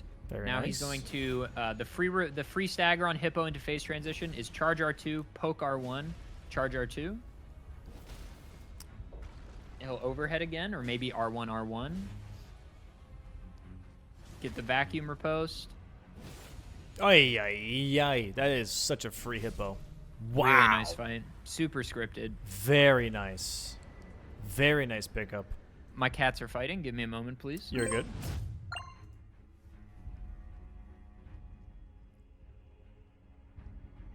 Ancient Dragon Man here going to be for Blanks going through this cave right now. Maybe does the cool skip. Never mind. Goes right past it. And yeah, CBD going to be grabbing main Gosh here, I'm expecting. Never mind. Goes right past it. What is happening? CBD going to be going for first floor Grace and grabbing that painting, possibly going to go downstairs for Sort of Light and Darkness as well. Not grabbing Chief Bloodfiend just yet, but I do believe he's got the Elec River Grace, so he's going to be grabbing that here very soon. Ancient Dragon Man now for Blanks. Going to get access to that southern region and maybe work towards Egon's Furled Finger. One of my cats was going for a 1 cycle on the other one, so we had to step in. Hey, good. I didn't know you had 2 cats. Yeah, and they, They don't like each other? No, it's just my door is closed because of this, and Arlie's door is closed because she's streaming, so they are starved for attention, and they are just having a little moment. Yep, understandable. Gotcha. All right, Blanks here. Having a really good Ancient Dragon Man fight. Waiting out that Flask heal so he can get stamina back. Goes for that blind spot. Does miss. How did that miss? That's crazy. Is that a slope meme or something? No, Ancient Dragon Man rolled. He responded. Oh, I didn't see the roll. Yeah, Ancient Dragon Man is the same color as his arena, so sometimes I just, can't see him. The color of gravel. Yeah, exactly. There it is, though. Ancient Dragon Man dead for Blanks. Yeah, working towards possibly Egon's Furled Finger. That diagonal, again, looking very juicy. A CBD now here, however. Going to Rao? Yeah. Sword of Light and Darkness, Devonia, Consort Radon progress, possibly. Just having a little bit of build-up, I guess, yeah. Yeah. The diagonal, though, again. Yeah, that diagonal I think is going to be scarier than CBD realizes right now because Blanks isn't showing any pressure. He's picking up Godfrey Icon and... Wait, he bought the Carrion Talisman, the one that reduces FP of skills, and he bought Alexander Jarshard? Is he upgrading ADM's weapon? He totally is. I could see that, yeah. Yeah, he is. So he's reducing the FP cost and increasing the potency of... But I don't think you can charge... Yes, you can. You can charge ADMs. Yeah, he does it too in the fight. So either you charge it and it does the slash with the actual projectile. If you just tap it, you just do the slash midair without the projectile. Oh, I guess then I've charged it every time I've used it. Yeah, that's all good. Yeah, you can technically charge it. So I'm not sure if Godfrey's icon does apply to that, but it does. technically It should. applies then. to any charged Ash of War. Well, I know, but here's the thing: that there are some weird exceptions. That's what I'm saying. Sure, There yeah, are some sure, weapons yeah. like it's really weird and finicky, it just doesn't work. So You'd have to assume Blanks knows, right? Yeah, they probably tested it. Yeah. In this case, yes. Okay, yeah. So Blanks is definitely gonna go for Egon's Furled Finger, and then maybe Frenzy NPC, and then hold on to the second Tree Sentinel. And if so, this will be a 2-0, and Blanks will advance to the finals. But we'll have to see if CBD answers in kind. No, I feel like, I'm not gonna lie, I think it's gonna be Egon's Fold Finger, Tree Sentinel duo, and then into Frenzy, because he already has the Grace and everything prepped. I don't know. I feel like keeping duo open over Frenzy is riskier, I guess. Okay, but CBD might be looking at column 1 here, because he's prepping Florisax to sleep right now. But what he doesn't know is that Blanks has huge priority on Furled Finger. Yeah. Because again, Blanks hasn't marked anything since Sorcery Only. I mean, to the same effect, neither has CBD. But in those 9 minutes, Blanks has been setting up Furled Finger, which is what CBD, I think, is looking to do right after Florisax. Yeah, the question now here, right, is what happens to CBD once Egon's Furled Finger is marked? Does he's going to have to reaction pivot to Tree Sentinel Duo or Frenzy, and he's probably, I want to say, go for a Frenzy, because he does have the first floor Grace. He does have access to that a little bit more than Tree Sentinel Duo. Yeah. And that might But be Blanks a Frenzy has a race. slight lead. Blanks has a slight lead, though, because he's already in Watering Hole. Right. Okay, Blanks is getting more talismans? Question mark. More shopping. Grabbing. Okay, I'm just grabbing Strength the tier? Dex tier. Or Dex tier?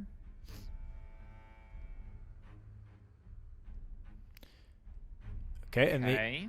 here's the concoction here for CBD now. I think he's just prepping it first. Yeah. Now he's buying something. The perfume bottle. Okay, smart. So he's got 2 perfume bottles right now. Going back to the Grand Altar. Going to put Florisax to sleep and then Egon's Furled Finger. If you I went think for so. Furled Finger first, I think that would have been a better idea. And then Florisax. Because Yeah, this this is quest a line weird, actually put him behind, yeah. This is a very strange decision, given he might just not see the diagonal. Because this does give Blanks time to prep the diagonal. Yep.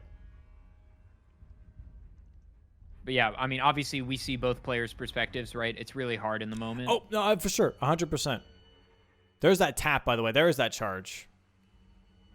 That first one was a tap one, though, because there was no projectile. Yeah, so Blanks' talisman set up here. He's just weapon art here.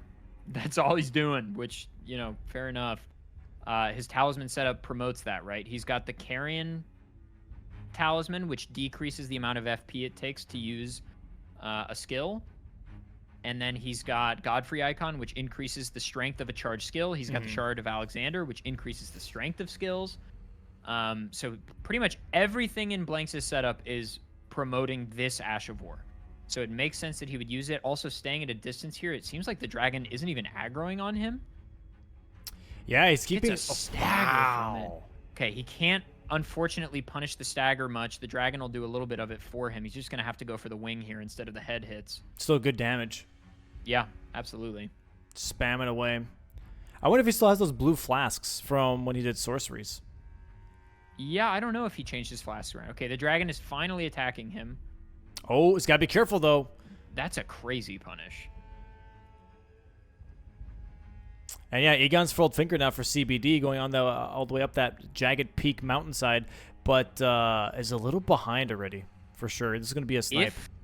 If Blanks dies, which at this point feels unlikely, but possible, he doesn't need to ride away. That flame is plenty far. I think go for a couple Ash of Wars on the head here, and this should do it. Yeah, he's definitely getting pretty close.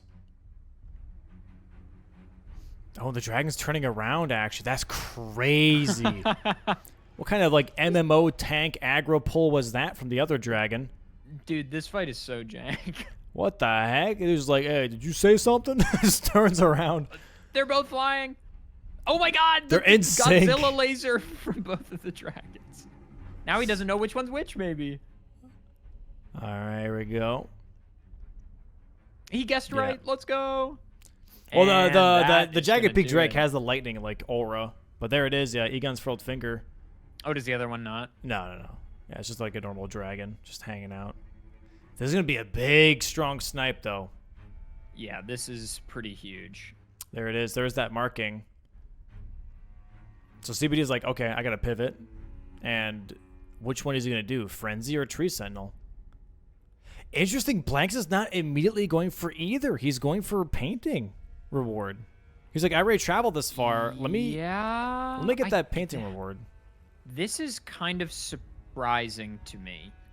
I mean, he does know CBD's in the area, or at least he thinks he does, because CBD marked Florisax. So maybe he thinks, okay, I just need to get both of these quick squares really quick. Which, honestly, fair enough, because even just with the bingo pressure that Blanks is putting on right now, he's already forcing CBD to do one of two really long squares. Because CBD has no Gaia's presence, so Tree Sentinel Duo is long. Frenzy NPC is obviously stupid long. And so he's kind of saying like, okay, I'm going to go get 2 squares while you have to do all this shit. Which, like, fair enough. You know, this is actually a really interesting position, too, because Blank's not going for Frenzy or Tree Sentinel. Like, let's say, for example, because Blanks doesn't know that CBD was going for that, right? Is the fact that he's like, okay, I got Egon's Furled Finger. Like, what if I lose out on Tree Sentinel? Row 2 gets a little scary. Let me go for paintings. Let me just finish out paintings. Yeah, fair enough. CBD, though, I will say, I think CBD has more progress on some other squares. I think CBD has better progress on, I almost said Sonaf. Sword of Light and Darkness, Devonia's Hammer. Chief Blood Fiend. Chief Blood Fiend, Perfumer Bottles. So, like, there's a lot. And CBD does still have a square lead, it is worth noting. But CBD, if he wants to win by majority, has to do at least one of the squares that Blanks is avoiding. Yep. He doesn't have a choice. This jump sucks. Okay. I'm not sure why he doesn't have to flick. Why are you flicking? Just double jump. Yeah, there you go. YY ladder stall, etc. And he's picking up the Stone Sheath Sword here, so that's gonna be a huge pickup. I mean, he's already got the the upper Rao access that Blanks does not yet have. Transformation. That's why I forgot. Oh, you didn't see that? The painting transformation. Yeah, it's 2 squares. It's 2 squares. Yeah, I didn't see that for some reason. I was just thinking about the block the whole time. That makes sense. 7-7 right now, tied up. Okay, gotcha. Yeah, and now I guess Blanks can probably hold a little bit of priority on painting rewards. Oh, CBD wants to pivot here. Turns around to the Grace. He's like, okay, it looks like that Blanks is not going for Frenzy NPC. Let me go ahead and work on something instead. And it looks like that Blanks might be looking at Chief Bloodfiend. Good call. Starting to chip away at some of the priority that CBD's holding. Yeah, both of our players, I think, putting on a really great show here. I do Blanks using my little drop down strat. Love this strat. Thank you, Blanks. I do feel like, I don't know, I don't want to dwell on the past, but I feel like we could have seen a bingo here. I don't know. I know, 100%. 110%. This could have been a 30-minute bingo. It felt like maybe CBD was never planning on it. Like, I think maybe both of our players felt like Sorcery Only was a bigger time investment than it actually is. And maybe CBD was like, hey, if I force him to do center square, that's a huge investment. And he was right, but only because Blanks died a few times. Right. If Blanks didn't die, I think it would have been a 3-minute square, if that. But regardless, no use dwelling on the past. We've got CBD heading to Rao, and Blanks heading for Chief Bloodfiend here. Relatively fast square. CBD is going to have 2 squares here, and he does, I mean, worth noting, CBD has to block row 5. It's not just the diagonal. There's also a row 5 threat. Yeah. And both of the squares are in Rao. So that is very true, actually. Yep. There's kind of a lot going on right now for CBD. Yeah, I didn't even see row 5. I was just focused on that diagonal so much. That row 5 is definitely something to worry about as well because it's got a lot of options. Blanks and CBD are now basically tied on Frenzy NPC progress. So if that turns out to be a race later and they both go at the same time, it'll be basically equal. Which is good. Oh, but Okay, then if he gets sort of Light and Darkness, he does activate column 2. And he could go for, I don't know, like that column 2 could be interesting. Column 2? Sorry, column 4. Column 4. Column 4. Okay. 2 from the Well, right. but then the Tree Sentinel. That's true. If we're indexing from the right, it's column 2. Tree Sentinel Duo, though, I mean, Blanks just has so much priority on that. Right, but that's the thing. Blanks right now is taking priorities away from CBD. CBD could take away priorities from Blanks by going for Tree Sentinel Duo if you really wanted to. I mean, the one problem is that CBD's already killed Rolana. Right. And so 6 parries will have to be probably Romina. Oh, we're going to see Devonia here from CBD. Gonna up his Skidoo Blessing really quick. I think another weird kind of misplay in this match was CBD not... Like, CBD held on to Memory of Grace for way too long. Yeah. He had, like, 400,000 runes for, like, 15 minutes. And I get not wanting to lose them, but I think he probably should have pushed that a little bit, because it's just, you know, it would have made this a 1 square bigger difference. But again, these are all hindsight, and I'm not the player playing. And there are reasons for every decision that the players make. There's also something to take into account. Also, the shock damage is going kind of crazy on Chief Bloodfiend here. I assume this blood counts as water. That was one thing I was generally just like I was waiting to ask here. Is like, do you think if it's full blood, does it actually count as water, or I mean, is it like blood would diluted? blood definitely conducts electricity. True. It's an electrolytic, you know, it's a water with stuff in it, so it It's an definitely electrolytic. conducts. It's got electrolytes.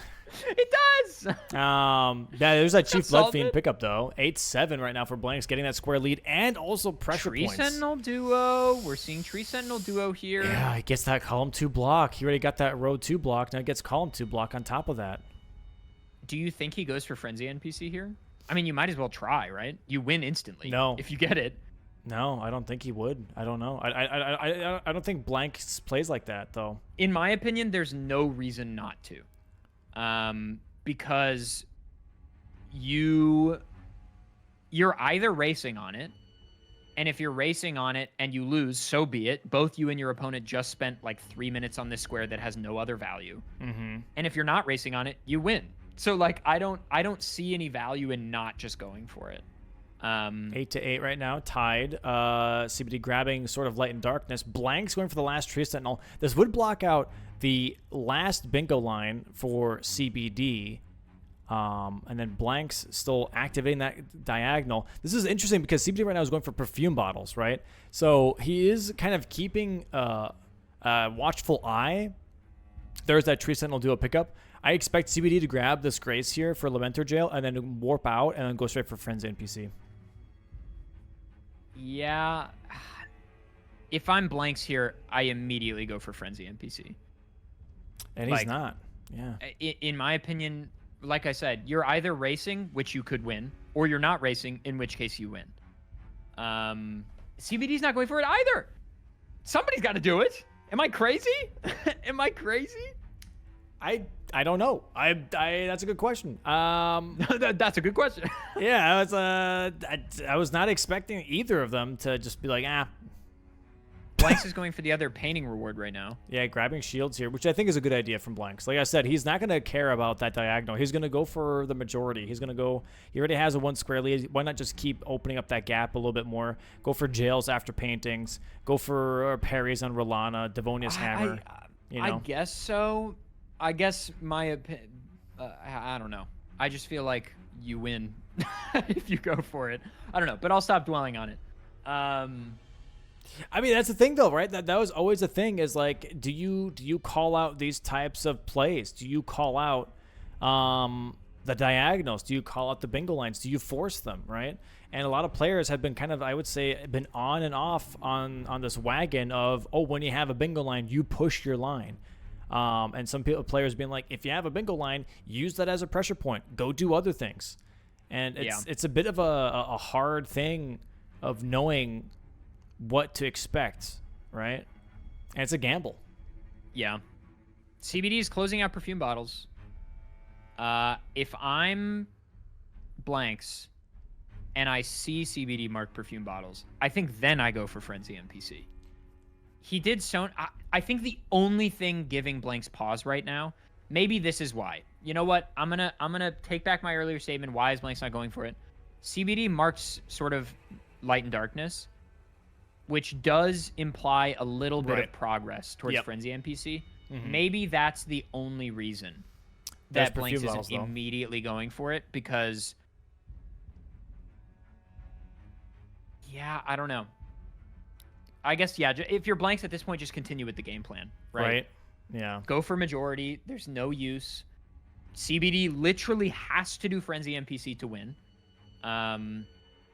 He's got no choice. There's painting rewards for blanks. CBD nodding his head. I think CBD is in a really tough position right now. Blanks are going for jails. This is exactly what I said. He's just going to keep going for those majority squares. Like, there's no reason to push that diagonal. Keep that pressure going. Being like, okay, well, am I going to do it now? Am I going to do it now? You don't know. Now that he's chosen not to do it at all, this is absolutely the play, right? Right. And I mean, for CBD, if anything, he could make it interesting as well, where he maybe is like, okay, well, if blanks keeps marking things, I know that I most likely have the farthest progress towards Frenzy NPC. Let me go for Devonia's Hammer. Let me go for boss parries. Let me go for, okay, Radon's a little too far, but like at the very least, like pushing the limit of how long blanks is going to hold on to that square, because then what's going to happen at some point, it's going to be 12-12, and the last square is Frenzy NPC. There are 6 squares left. Blanks needs half of them. CBD needs 4 of them. CBD very likely to get Frenzy NPC at this point, but I do think getting Darklight Catacomb Grace and then leaving is maybe the right call. It's a tough call to make at this point, but since blanks keeps marking other stuff, I agree with you, Dom. I think he has to pressure some fast squares, because blanks right now is just like, okay, you go do Frenzy NPC eventually. I'm going to do literally anything else. Yeah, definitely a tough spot here for CBD, even though the square limit, we're at 10-9. It looks pretty close, but I think blanks has a pretty distinct advantage here. And again, though, like, CBD, who's he going to parry? He already took care of Alana. I think it has to be Romina. Mesmer is terrible. I've never parried Romina in my life. Aggie did it in a practice match with me, and he said it wasn't terrible. Oh, Blanks got the jump. Nice. Blanks got the Bellerot jail jump. That's going to save maybe 20 seconds. Yeah, 15 seconds. Pog is Pog. No, Pog. Yeah, okay, so CBD got the Darklight Catacomb Grace and is leaving. Absolutely the correct call. Going to main gate here. Going to get, I think, main gauche. Main gauche into Mesmer. Work towards, burning the ceiling tree. Radon, yeah. Could do, can you parry Putrescent Knight? Is that possible? No, because it's a colossal weapon, right? Okay. Oh, here we go. Flashbacks to match day 1. Blanks revisiting an old friend here, Yoda. However, he is much stronger this time around, has a lot of Skidoo fragments as well. And clearly knows the fight. Yeah. Clearly knows the fight right now. Jump R2s are really good on owns. Gets the stagger. Doesn't go for the riposte, though, interestingly enough. Oh, yeah, nice. Easy. Nice fight. That's his first jail there. Very nice. Does Blanks have main gauche? He's hovering Devonia's Hammer right now. Blanks is hovering Devonia's Hammer. So if CBD gets main gauche and then pivots immediately... CBD has the grace. Oh, he died? Do you see that? Mm-hmm. CBD's runes were on top of main gauche. I was watching Own, so I didn't even see. But it looks like CBD died getting main gauche. That is so deeply tragic. Does he go? He does. This is huge. Okay. Yeah. This is huge. I like that. I like that a lot. That's exciting. That's very exciting. And it's not like this fight is free either. Right. Low-key, this fight is harder than, like, most of the boss fights in the DLC. Look at that! Look at that damage! And also, she poisons through everything. Crucible Knights are crazy. She is weak to frost. Not weak to frost, though, but she is prone to frosting, though, which is the one good thing here for CBD. Oh, that is so risky. Yeah, those are really greedy jump R2s. He wants a stagger, but Okay. like, I feel like we gotta R1 poke. Yo, the earthquake aftershock does get him here. Blank's on his way across the bridge. CBD has time. He still has time because Blanks has to go up the elevator, go down, does the tree skip. Something good, right, is that the CBD doesn't know this, but the more time he wastes, the better. Like, Yeah, if he dies to enough. Devonia, that's like actually good for him because it forces Blanks to waste more time. Right. Because I mean, I guess it's still valuable for Blanks to come down here because of Radon.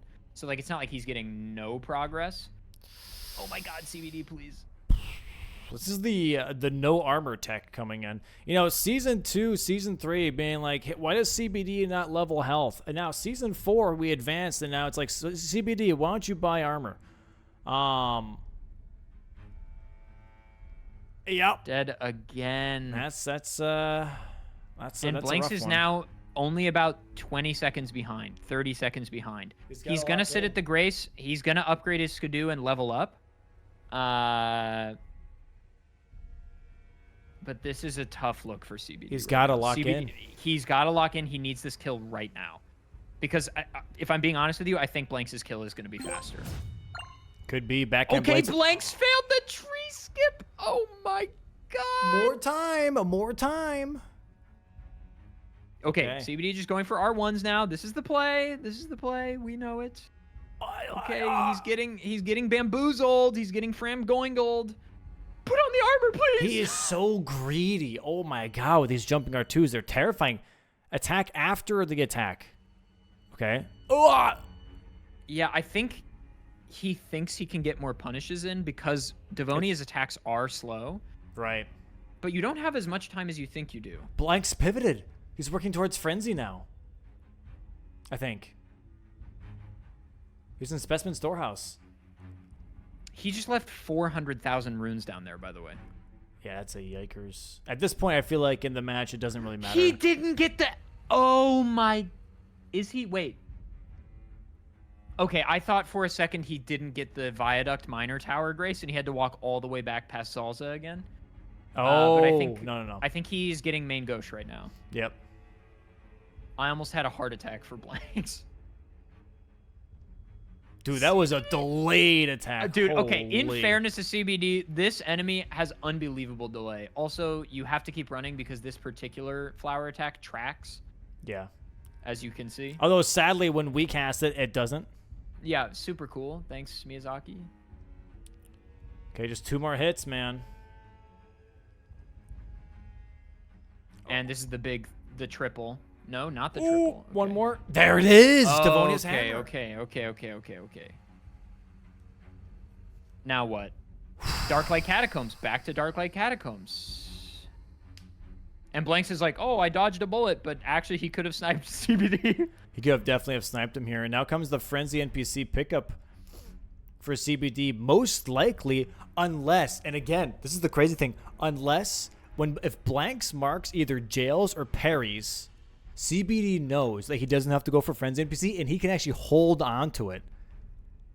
Yeah, but now that he's progressing through Darklight Catacombs, he has to at least get past Jory. Right, but he can grab the Because Grace. Yes, true. I don't know. This could be some mind gamey stuff. You know what I'm saying? Okay, there's 5 squares left. Both our players need 3. Blanks is doing... I think Blanks is going to do Mesmer parries here. Which is rough. Either Mesmer or Ramina. Either way, he's setting up Radon right now. What a match, dude. My God. This might, if anything, if the cards play out correctly, this might be a concert Radon race for game 2. I think one thing that Blanks has, obviously, is Blanks has the set advantage, right? So Blanks doesn't have to work. Like, obviously, he wants to close out this game. He'd rather just win it in game 2 and not take it to a game 3. Right. But something we don't think about very often in bingo is, like, there's a set priority now. So Blanks already having a win, he's not as nervous about losing this game. Right. CBD can't lose. So, like, there is that advantage implicitly. Okay, Blanks does have main Gauche equipped. And he has it out. He's waiting. There's the first one. parry. And that is the only attack, I'm pretty sure, that is safely parryable or something. That's the one he and Tom always wait for, that attack. Yeah. That's 2. He's going for punishes here. I worry about him phase transitioning. Because it's 3 parries to stagger.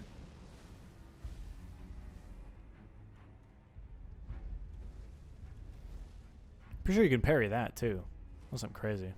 I think he and Tom wait for one specific attack. There Oh, it no, is. that's a different one. Okay, okay, nice. That's 3 parries. It's 3. This would put Blanks at 11. Dude, this is going to 4 go to Concert parries. Radon. But you want to know why? Because he's going to go for parries. He's going to go for jails. CBD goes for Frenzy and Putrescent because CBD has Putrescent Knight priority. It's Radon. Which Blanks is going to have priority on right now. Yeah. That's 5 parries, by the way. 6th one coming in here in just a moment. Most likely, anyways. That's 6 parries. Okay. I did not think you could parry that. That was weird. 6 parries for Blanks here, Huge, and though. Jory for CBD.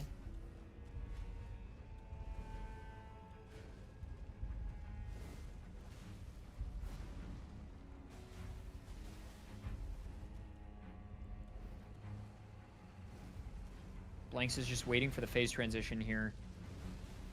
Oh my god, that was such a late roll. Yeah, that was pretty terrifying. Nice backstabs here from CBD, by the way, on Jory.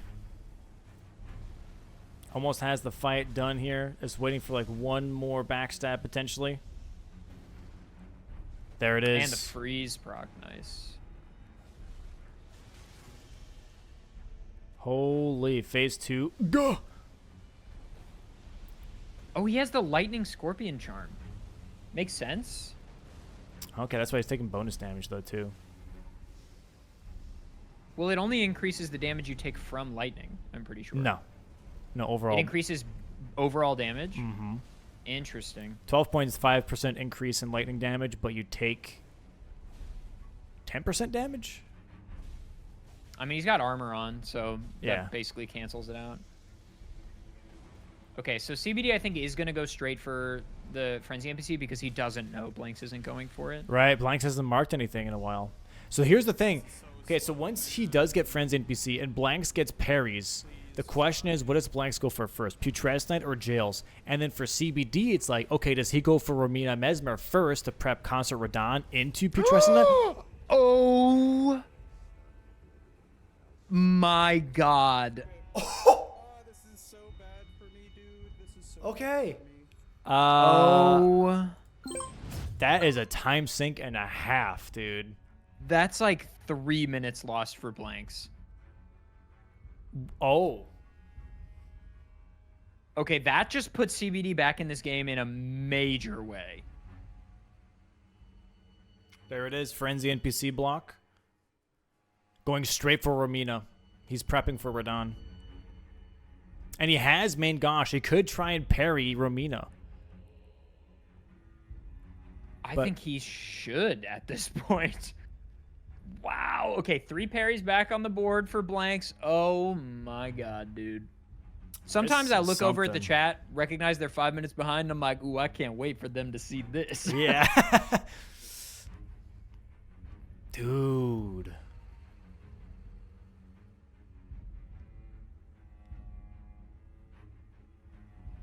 I think that's 4 or 5 parries now for Blanks. Just waiting on the right attack. That's not it. This is it. He's waiting right here. No, okay, didn't go for the jab. Mesmer kind of stalling here. Mesmer kind of stalling Oh, here. man. Bad RNG. Bad RNG. Oh. Dude, he's just going for the double swipe. Get away every time. There is no way. He just did it like 4 times in 6 attacks. Here That it is is. crazy. Okay, he needs one more. He's doing it again. Oh my god, if you're Blanks here, you got to be so frustrated. Dude, oh my god, Mesmer, come. Bro! Dude. And then the attack you can't do anything about. Oh my god, this is the stalliest phase 1 of all time, dude. I am not to blame. Here it is. Okay, There it is. we go. 6 parries. Okay. 6 parries again. But now CBD's almost at Romina already. And Blanks hasn't even done tree skip yet. Blanks is still one-handing. He wants to parry more. Yeah, why? Wait, why is he still parrying? Why is he still parrying? Trying to build up stagger, maybe? Did he miscount? He might have. He definitely has 7. I think he miscounted. I think he doesn't know he has 6. I don't know. I think he truly just miscounted. Because he definitely has 8 right now. I can't. That's 9. That's 9 parries. I can't wait for someone in chat to be like, someone tell Blanks that he miscounted. It's like, no, it's up to the players, dingus. Dingus. Here's Romina now for CBD. And CBD does have that main go shout. If Blanks dies, this could be the snipe of the century. This could be huge, yeah, for CBD in this case. This could be still a nice snipe though from Blanks though as well, because is Dude, that 2? The parries look kind of okay. Is it 2 or 1 for Romina? I don't know. It's 1. 1. Oh wow, Bro, it's 1. that's He crazy. he doesn't want the phase transition. It doesn't look that hard either. No, it does not. It looks very obvious. Yeah, he doesn't want the phase transition. He doesn't want to do too much damage. He knows if he takes Right. too many riposts, he's gonna get the. Yeah, look at that. Okay, that's 3. I think that's 4. Is that 4? Because he skipped taking one of the riposts. 5. That's 5. No, Doesn't but wanna hit Blanks is still gonna her. get it though. 6. That's 6. Dude, that is. Okay, it's- maybe that is 5. Okay, damn it. I knew it. That's all good. That's crazy. But Blanks might get this, and this is Yeah, gonna be. this is good RNG. This is good RNG for Blanks. So this is gonna be GG for sure. At least on that square, but this is gonna be priority for both. Yeah, yeah. I meant on the square. Yeah. Oh yeah. Holy. That's crazy. That dude, this is. There it is. 11-11 now.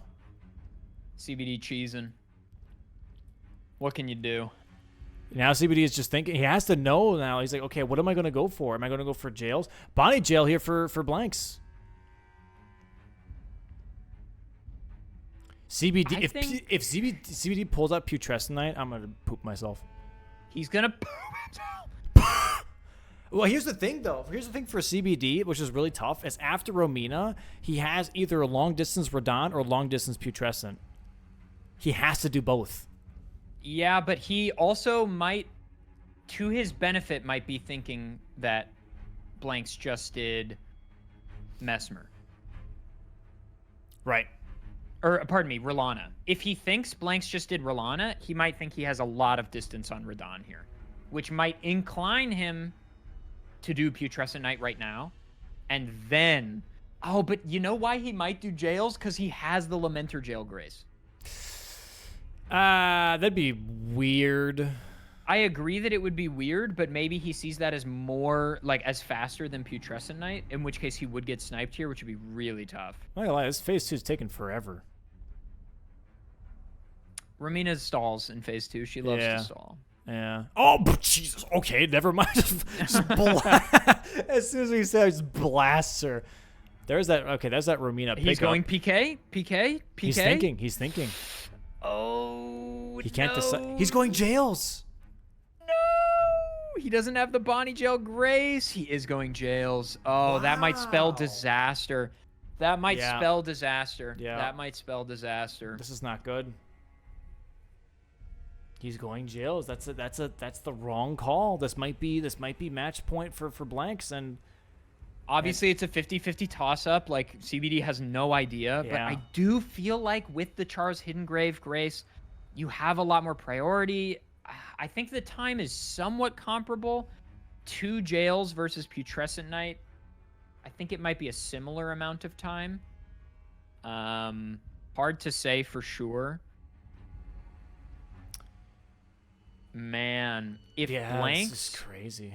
if Blanks got sniped on Remembrance Boss parries, Yeah. That would that be would have been bananas. that would have been nuts.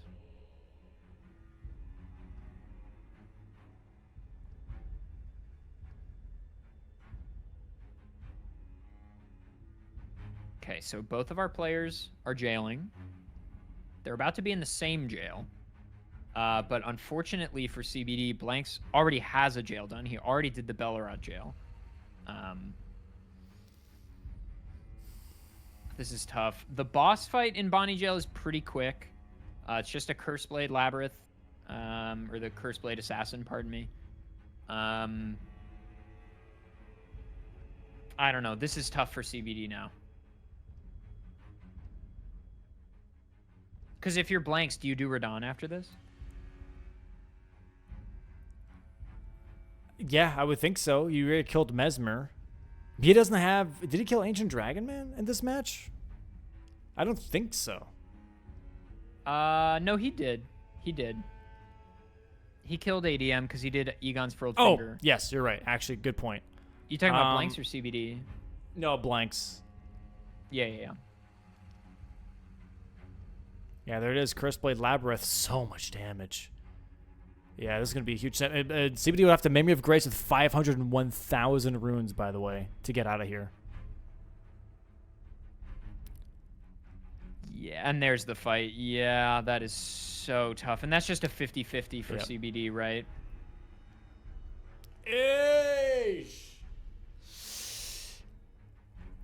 I feel like if you're Blanks... God dang. He didn't! Okay, I was right. He didn't get the Viaduct Minor Tower Grace. So, yeah, it's a gamble for CBD. It's a gamble. He doesn't know. Oh, He's going for PK. I think you make that call every time, right? Consort is just such a long ball, Okay. but Here, hold on. He still has to go all the way up the elevator, tree skip, kill Romina, which stalls in phase 2. I think CBD has time. It's going to What take if- him almost as long. what if, hear me out, CBD gets the Fisher Depths Grace and then pivots? He might. But CBD still has to kill Mesmer, Yeah.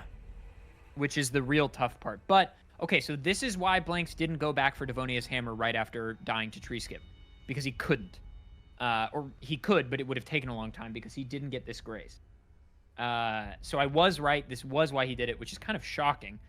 This is a huge gamble. My motto is don't be a hero, get the Grace. Like, for stuff like this that's pre an important skip, just get the Grace. So there's 2 squares left. Blanks needs 1. CBD needs both of them. Really, really tough moment here for CBD. But, you know, you never know. Radon could Radon. I don't know. I mean, yeah, what do you do as CBD? Like, do you just, like, full bulldoze PK here? Or do you actually gamble? I At feel like low Best of key, 3 semifinals. I maybe know that Blanks is going Consort because it's the longer square. It's like Right, like reverse that's what I was psychology, thinking. right? Yep. It's like a bluff on the bluff, right? Because it's the longer square, you might think Blanks is gonna do that. Because Blanks sees that as safer. And Blanks also has no information right now because the last Yep. time CBD marked something was almost 12 minutes ago. Dude, if he grabs this Grace... If he grabs this Grace and pivots, I'm gonna pop my pants. I'm popping them. They're getting popped. I don't think he's going to though. I don't know. He's going for the If other anything, Grace, maybe. if anything, he'll just get Holy Shrouded Cracked here and like. I don't know. He's not even grabbing skipping- this Grace? Oh! Don't bait us like that! He opened the map. He opened the map. The He hell is thought- wrong with him? Maybe he's grabbing He- the other Grace first? He thought for a second.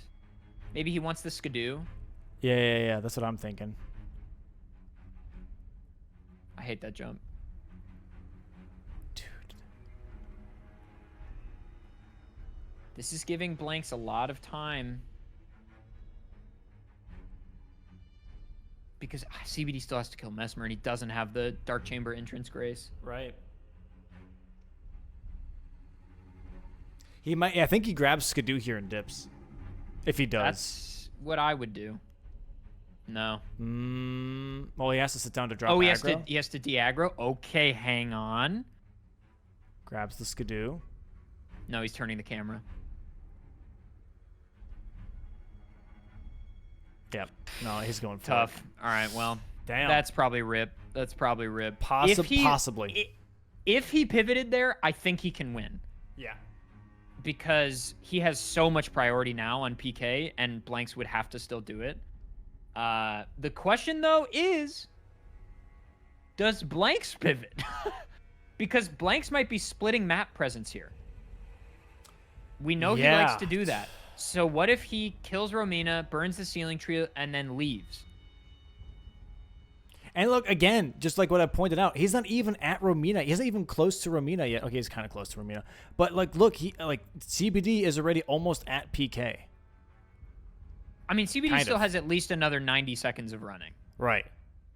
But, you know what I mean? Like, the travel time for Blanks was a lot longer than I think people anticipated when CBD made the choice of going for PK. And I hate this section. This is so dog shit. It's so stupid.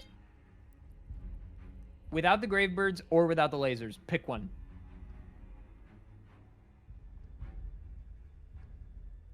Dude, after Romina, if he actually goes for Putrescent, that's going to be insane. He's going to get sniped. Okay. Oh, my God.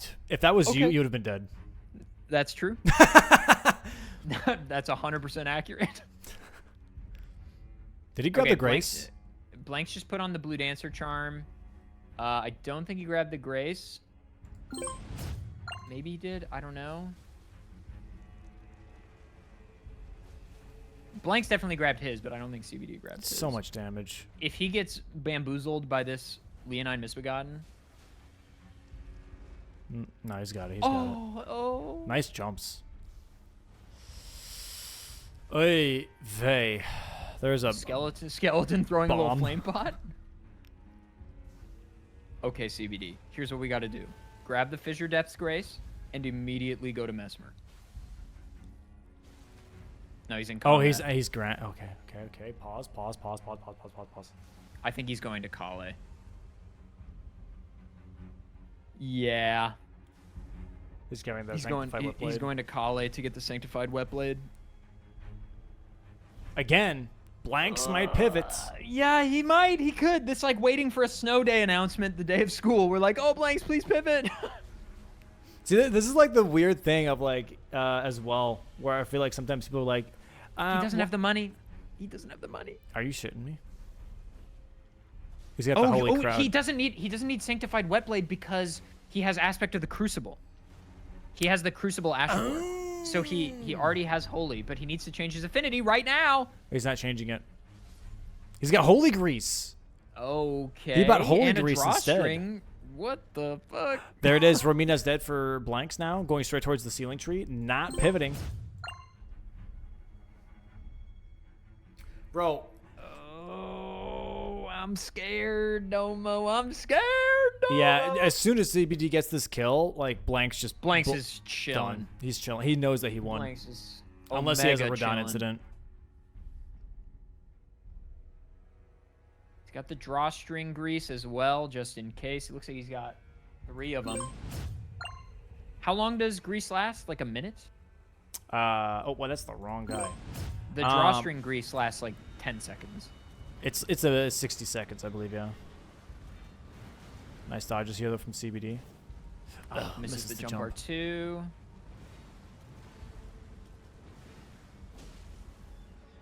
Damage is not that good, I feel like. Oh, and a miss.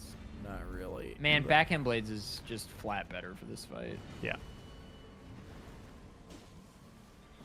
Definitely a tough position. And yeah, no pivot here at all from Blanks. Not a single pivot. Just Just constantly committing to that good old Consort Radon. Guess the riposte here. CBD's only hope, true only hope, is Blanks just has the consort moment to end all consort moments. CBD looking at the ground rather than the sky. Interesting. Dude, drawstring grease applies so fast. Yeah, I know pretty that's sick. the point, but...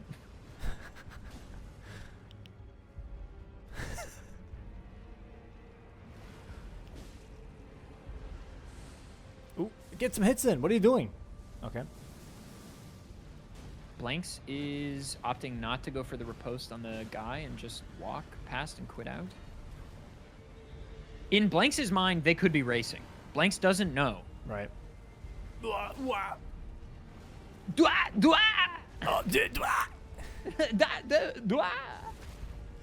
Opening the door here. Solid fight, though, from CBD. Yeah, but this is going to tell Blanks that he is most likely locking his place in for the finals. So crazy, dude. The There it is. infallible CBD, the unlosable, is now in a really tough position. There's that mark, PK. And now Blanks knows. As long as he just does not screw up. Oh, and CBD has to go up. Yeah, he didn't even get Church District, dude. He doesn't have Church District, so he has to go up for Mesmer, which takes so much longer than if you already just have Loft Grace. This is probably why CBD didn't go straight for Radon. Yeah, I could see that. I could totally see that. This was probably the decision making, but he was also hoping that they were racing, right? It's a 50-50.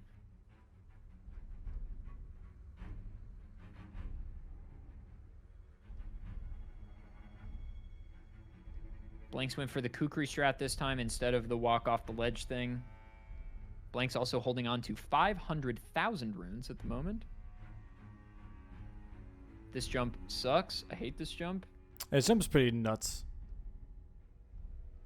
It also comes, this jump definitely comes in handy. Oh my god, that's so funny. Comedy! Comedy!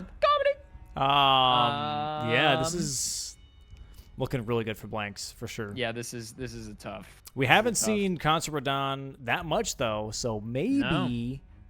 Maybe Blanks hasn't practiced a lot of Consort. I find that doubtful given that I practiced a lot of Consort and never had to do it, so probably Blanks, who practices 10 times more than me, Blanks who's done, like, speed runs, yeah. Yeah, I think Where we're it's going to needed. see... Yeah, Blanks also did the, like, dist rune level 1 bounty, I think. Mm-hmm. I don't think we're going to have much issue here for Blanks' Radon fight. And Blanks is what? Skidoo, like, 9? 8 Yeah, or 9 around here. there. Because Blanks also did Gaius, so he got the 5 Skidoo for that. And we've already seen that his Letta fight is good. Okay, he's Skidoo 8, 9. Leveling up some int, or pardon me, some vigor to 60. Dex is like 64. Hot damn. What a crazy Yeah. match. And CBD is just hoping with all hopes that he sniped. Or incidences, yeah.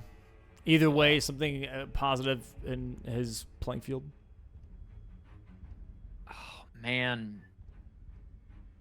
The Consort Radon race to finish out. Dude, CBD's Cinderella run. I don't want to call it too soon, but that 9-0 is going to fall to just Blanks' preparation. Blanks, you can't deny it. Played so well here. It's definitely one question I definitely want to know is, like, what did Blanks learn about CBD? Yeah, because CBD, Blanks even, and you guys wouldn't know this, obviously, in chat, but in the Discord, after the first match, CBD said GG's to Blanks, and Blanks said, and I quote, GG's CBD, you don't know how hard I've been training to specifically play against you. Good luck on the rest of the series. So Blanks has some info, evidently. Yeah. I don't know what that info is, and I'd be very curious to ask. This is going to be such a tough loss for CBD, though. But if you're CBD, I mean, you have to be so pleased with how you played this season, right? Oh, 100%. Going undefeated in round robins is still one hell of a title. Yeah, and look, it's not over until it's over. Okay? Blanks still needs to kill Letta and her companions. He didn't summon Hornsend. He still needs to kill Radon, and CBD really isn't like that far behind. Maybe 5 minutes. A late death to Radon for blanks, and CBD is maybe back in it. Yeah, no, 100%.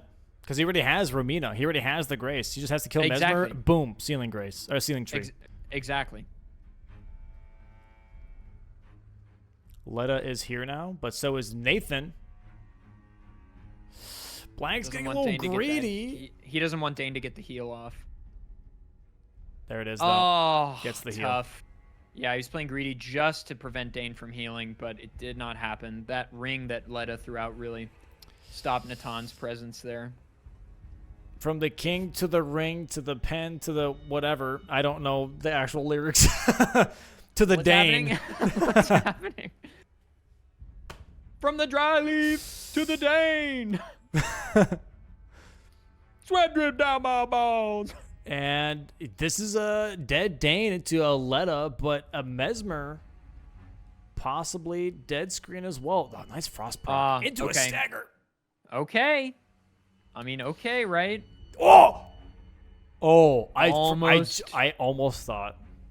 Almost dead to Letta there, but it didn't happen. Almost an incident. Wow. This match is really going the distance.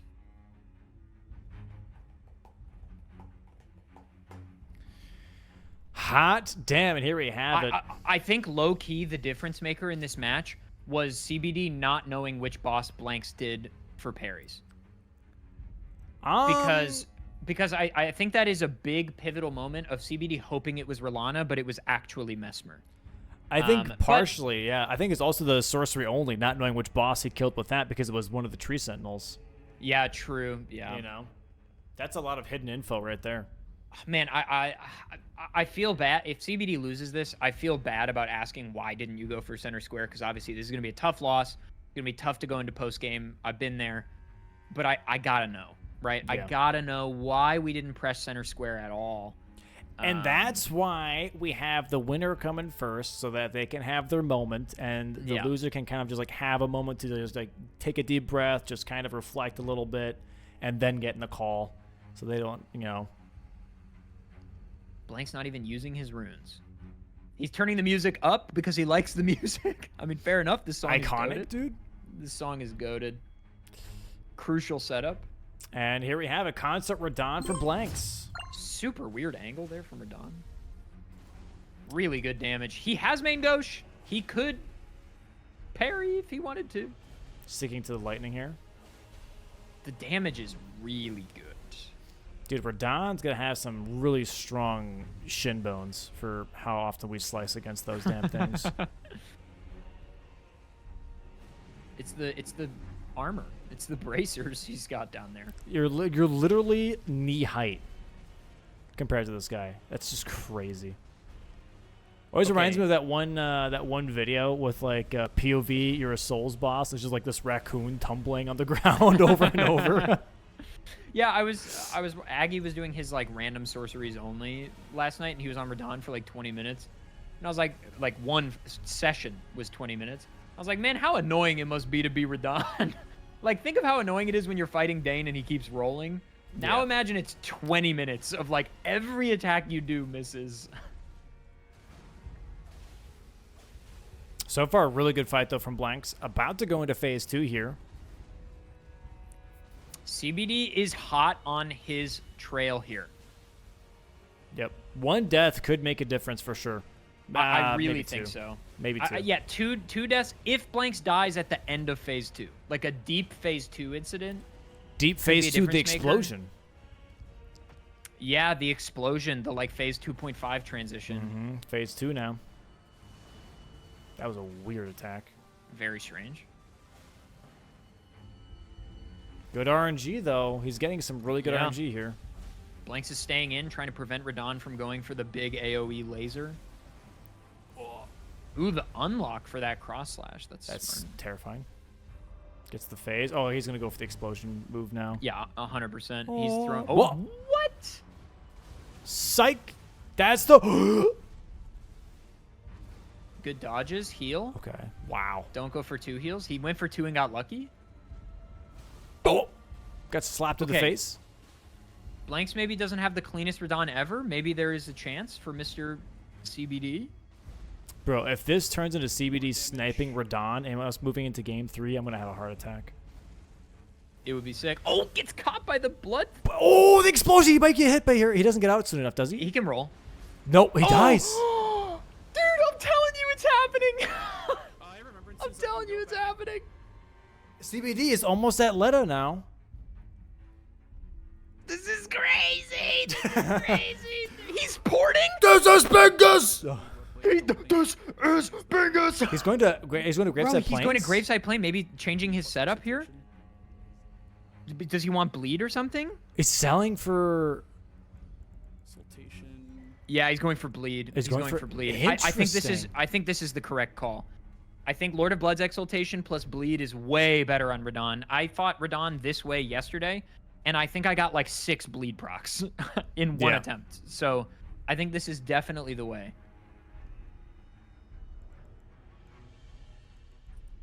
Wow. You don't need the lightning charm I'm behind anymore. Okay, he removed it. Okay. Okay. CBD is now going into Letta. Literally one He's got- more death, dude. CBD has 800,000 runes, by the way. He's also wearing the black jail set. Yeah. Really good armor set. Probably one of the best armor sets in the game, actually. 70 vigor here. Dude, the nerves have to be insane. Okay, just kidding. He took the entire set off. Maybe just for traveling purposes. Oh, yeah, I think it was just for travel. Yeah. There's one bleed proc.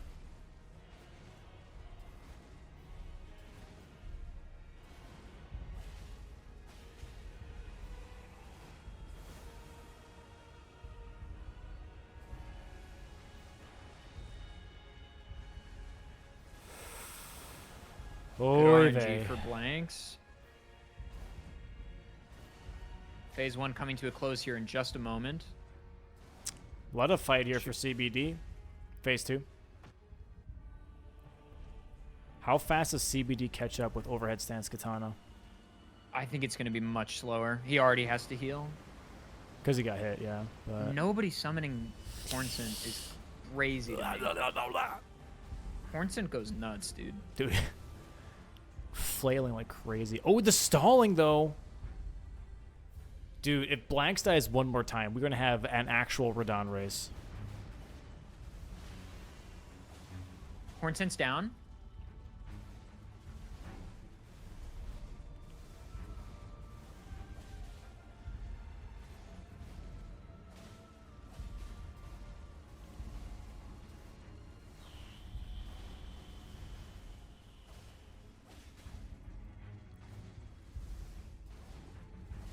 Dane's almost dead. Dane's dead. He dead. skips the flask.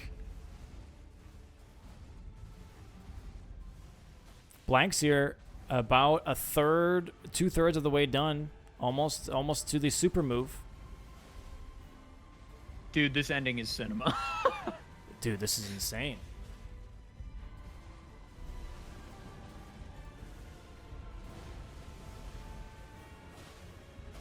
$20 left on the timer here. Phase attack. We're done Blanks' stalling. damage is really, really good.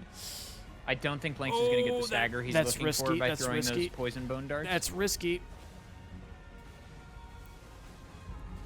He's in the corner here. This is really not good for him.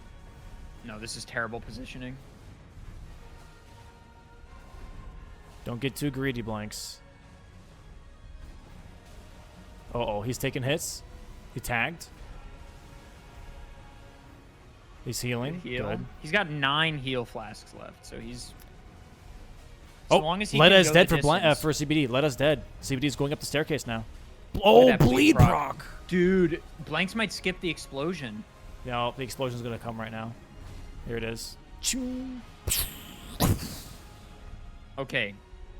If Blanks dodges this, I think he wins. He's really close to another bleed proc. Wow. Oh yeah, he's got it. Yeah. That is going to be. Well, Chat. don't. We've got We've got a couple attacks left. You never know. Chat. Hi. Okay. Oh, dude, Radon is stalling right now. Meteor attack right now too. No double flip. It's attack. over. That's good RNG. Oh, There there it Oh is. my god. There it is. Chat, you're looking at your season 4 Oh finalists. my god, Blanks. Dude. Oh my god. Wow. Dude. Let's fucking go, man. Oh my god. Wow. I mean, what can you even say? I think that truly was just a value call Yeah. for CBD, My right? hands are It's like, shaking, man. do I go for PK or Holy shit. Radon? We fucking Such did a it. We tough beat call. CBD. Such a tough call, obviously. What a dude, Man. what a back and forth though too. That row 3 having so much pressure. Dude, CBD almost sniped. He almost got to Radon. He was entering the fight as Blanks marked it, bro. He probably thought they were racing the whole time. Yeah. Because of how long it took Blanks to kill Radon, he probably thought they were racing the entire So time. many fucking emotions, man. Dude. That's genuinely crazy. Oh my god. Wow.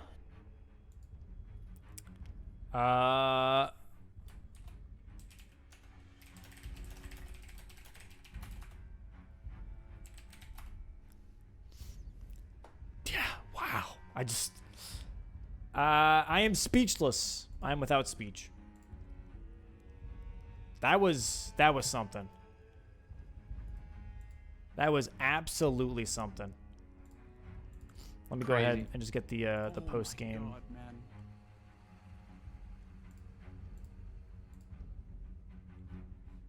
Good lord. I'm going to finals. I'm going to finals, man. All right. I'm going to finals. Welcome on in, GG's Blanks. GG's Blanks. Season 4 finalist. How does it feel? I am like sweating right now, man. My hand is literally shaking. Oh my god. I thought when I died the first time it was over, but I just kind of took a deep breath, went back to the merchant, slowed my remembrances to get bleed because my DPS was not enough, and then just locked back in and was able to secure it. I don't know how I did it, but I did Dude, it. The nerves were the intense. death to Radon, I will be honest with you, almost lost you the game. Yeah. I could tell. He was entering Radon as you killed Radon. So you gave him a chance to like. If I died again, I was done. Yeah, if Yep. you died one more time, it was over. Yeah. Okay. But can I ask the first question? Yeah, here, yeah, Dom? go ahead, go ahead. Okay, Blanks, before we bring CBD in, I gotta know what was your read, because you've been talking for like 2 days now about you've got some game plan for CBD. I'm so curious what it is. Well, funny enough, CBD did not play into what I thought he was going to do at all this series. Normally he just rushes Church District and he just kind of like he gives up early squares in favor of map presence and then kind of slowly bleeds you out, like with you know, map progression over you and whatnot. Maybe building a line or two that's like working towards Church District, and that's what I thought he was going to do. But in this series, he was like playing very aggressively, and it kind of scared me. Yeah. True, fair enough. I mean, Like- this was both of you played so aggressive, I feel like. In this game, I thought for sure I had the Rolana play. I thought he was gonna greed the parries, and I thought I could get the Rolana before him. But he just went for it, and I mean, respect to him for it, because it was a very strong board play, because it forced me into sorceries. Yeah. Yeah, 100%. Let me go ahead and bring in CBD. We'll talk about the whole match because there's a lot. Welcome in CBD. GG's, man. Oh, yeah, what's up? CBD. Oh, yeah. Hello. CBD. What a good game, Blanks. You played so well, dude. You played so well. I mean, so did you, man. I am sweating and shaking so hard right now. You made me work for it, man. Jesus. That was a good game. That was one probably the best game of bingo that I've played. Maybe Aside from the one in season 3, maybe. Aside from the one in season 3. It was nice. That season 3 match was goated. It should be said. Yeah. So like the unique squares here, how did we feel about those and executing them, and how did it feel into your game plan overall going into the semifinals? Should I go first since I got both of them? Yeah, go for it. I cannot answer this question because I didn't even go for it. That's true. So I did not know that Tibia Mariner spawned a Royal Revenant. That was really? brand new to me. Really? Yeah. Yeah, I had that's kind of no the reason why I idea. didn't want to do it. That's kind of the reason why I didn't. But I somehow was able to get him, get the Royal Revenant off the edge, and I just he never teleported back up, I guess. So You got so that worked lucky, out really dude. well. Yeah. Once he went down the waterfall and then didn't teleport behind you ever, like, you got so lucky. I know. And then for sorcery only, I was like, okay, you know what? We're gonna do Dane, and then Dane didn't work. Okay, you know what? I'm gonna do Edred. Edred didn't work. And then I was on the brink of mental collapse, and I finally had an idea to go do Tree Sentinel with sorcery, and it ended up working out. Which I have no idea what boss you're supposed to do with sorceries, but it felt like there was just nothing. So Glintblade Trio is actually really good on NPCs, but you basically the issue that you had was the NPC's animation read when you cast, but not when the spell takes effect. So you cast Gotcha. Glintblade Trio, he rolls, and then you walk away, let all 3 hit him, and then cast it again. So do you but that's hold something the like cast? yeah, you can fully charge the cast and let it go. But when you cast Glintblade Trio, there's 5 seconds before the shots actually go to him, and he rolls when you cast, not when the shots fire. Gotcha. Okay. And so since you kept casting, he kept rolling. And that's truly just why would you know that? I had no idea what to do. Yeah, exactly. That's just truly a Dom and I are weird and do stupid sorcery shit. So that's truly just a knowledge thing. But I gotta ask CBD. CBD in this particular game, row 3 sorcery only was never even a consideration for you. Were you just hoping he wasted time on that? Yeah, I mean, I never touched the sorceries in the DLC, so I don't know Sure. what I'm doing. Yeah, very fair. The time for experimentation isn't necessarily on game day, but and I already killed Dane, I already killed Marg, I already killed Edred, right? So Right, yeah. Yeah. I The was hoping to choices get were very ahead. limited. Yeah, I wasn't. So I don't know if you guys saw. I upgraded intelligence to 40 at the very beginning before ADM, just in case I needed to get something really big for I don't know, for some boss. Yeah. Makes sense. Yeah. Yeah, I guess the reason why we're asking that too is because you had a really strong roll 3, and if you did sorceries with Demi-Human Mariga, that would have been an insane combo piece into Dancer. That would have gotten you. Yeah, that, that's So sort of curious. That's what I was thinking. Yeah. It would have gotten it for me, but then he didn't mark anything for a while, so it's okay, he could be seeing Marga right now. There was no way of me knowing where he was or what he was doing, I think, from what I remember. Yeah. So CBD, can I just ask you, this game, what was your column 1 play supposed to be? Oh, nothing. You weren't gonna pressure that and force me into paintings or Egon's finger? Because I was No, not sweating really. that you were going for paintings at the same time that I was. No. It was a toss-up between going for Egon's finger and Florisax, because Florisax had some really tough things on the row, but yeah, it was I needed one of the squares, and then I just lost the 50-50. Right. The call at the end, obviously, there's 2 squares left. You both need 1 square. It's tough to know. You're both making a 50-50, right? Yeah. For CBD, correct me if I'm wrong, and I don't want to put words in your mouth, but is the reason you went for PK because you didn't know who he did parries on? The assumption being that oh, well, maybe he did Rolana. I mean, with parries. it's hard to point to one thing to Sure, to yeah. call a decision. With the parries, I still don't know who did parries with, but I mean, Mesmer, for what it's worth. Yeah. yeah, I thought it was either Mesmer or it was Rolana. It was fairly quick, but I mean, I had to take a gamble.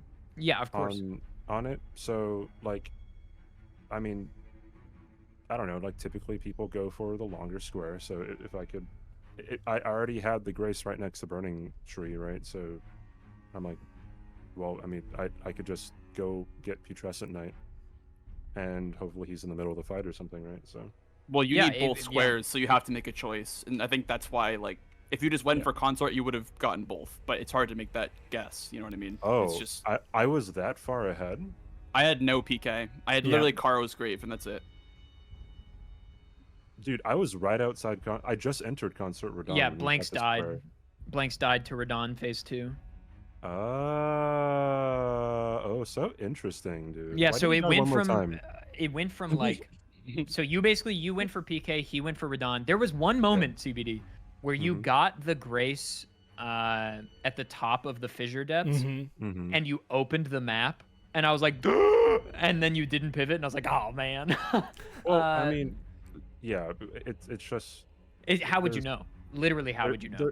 Like whenever people and I'm talking to you, stupid Shatter, that's thinking to themselves right now that you would have made the right play. Whenever people like are watching at home, right? Like you have all the information. Yep. Yeah. But like when we're playing, it's like, okay, I would do this.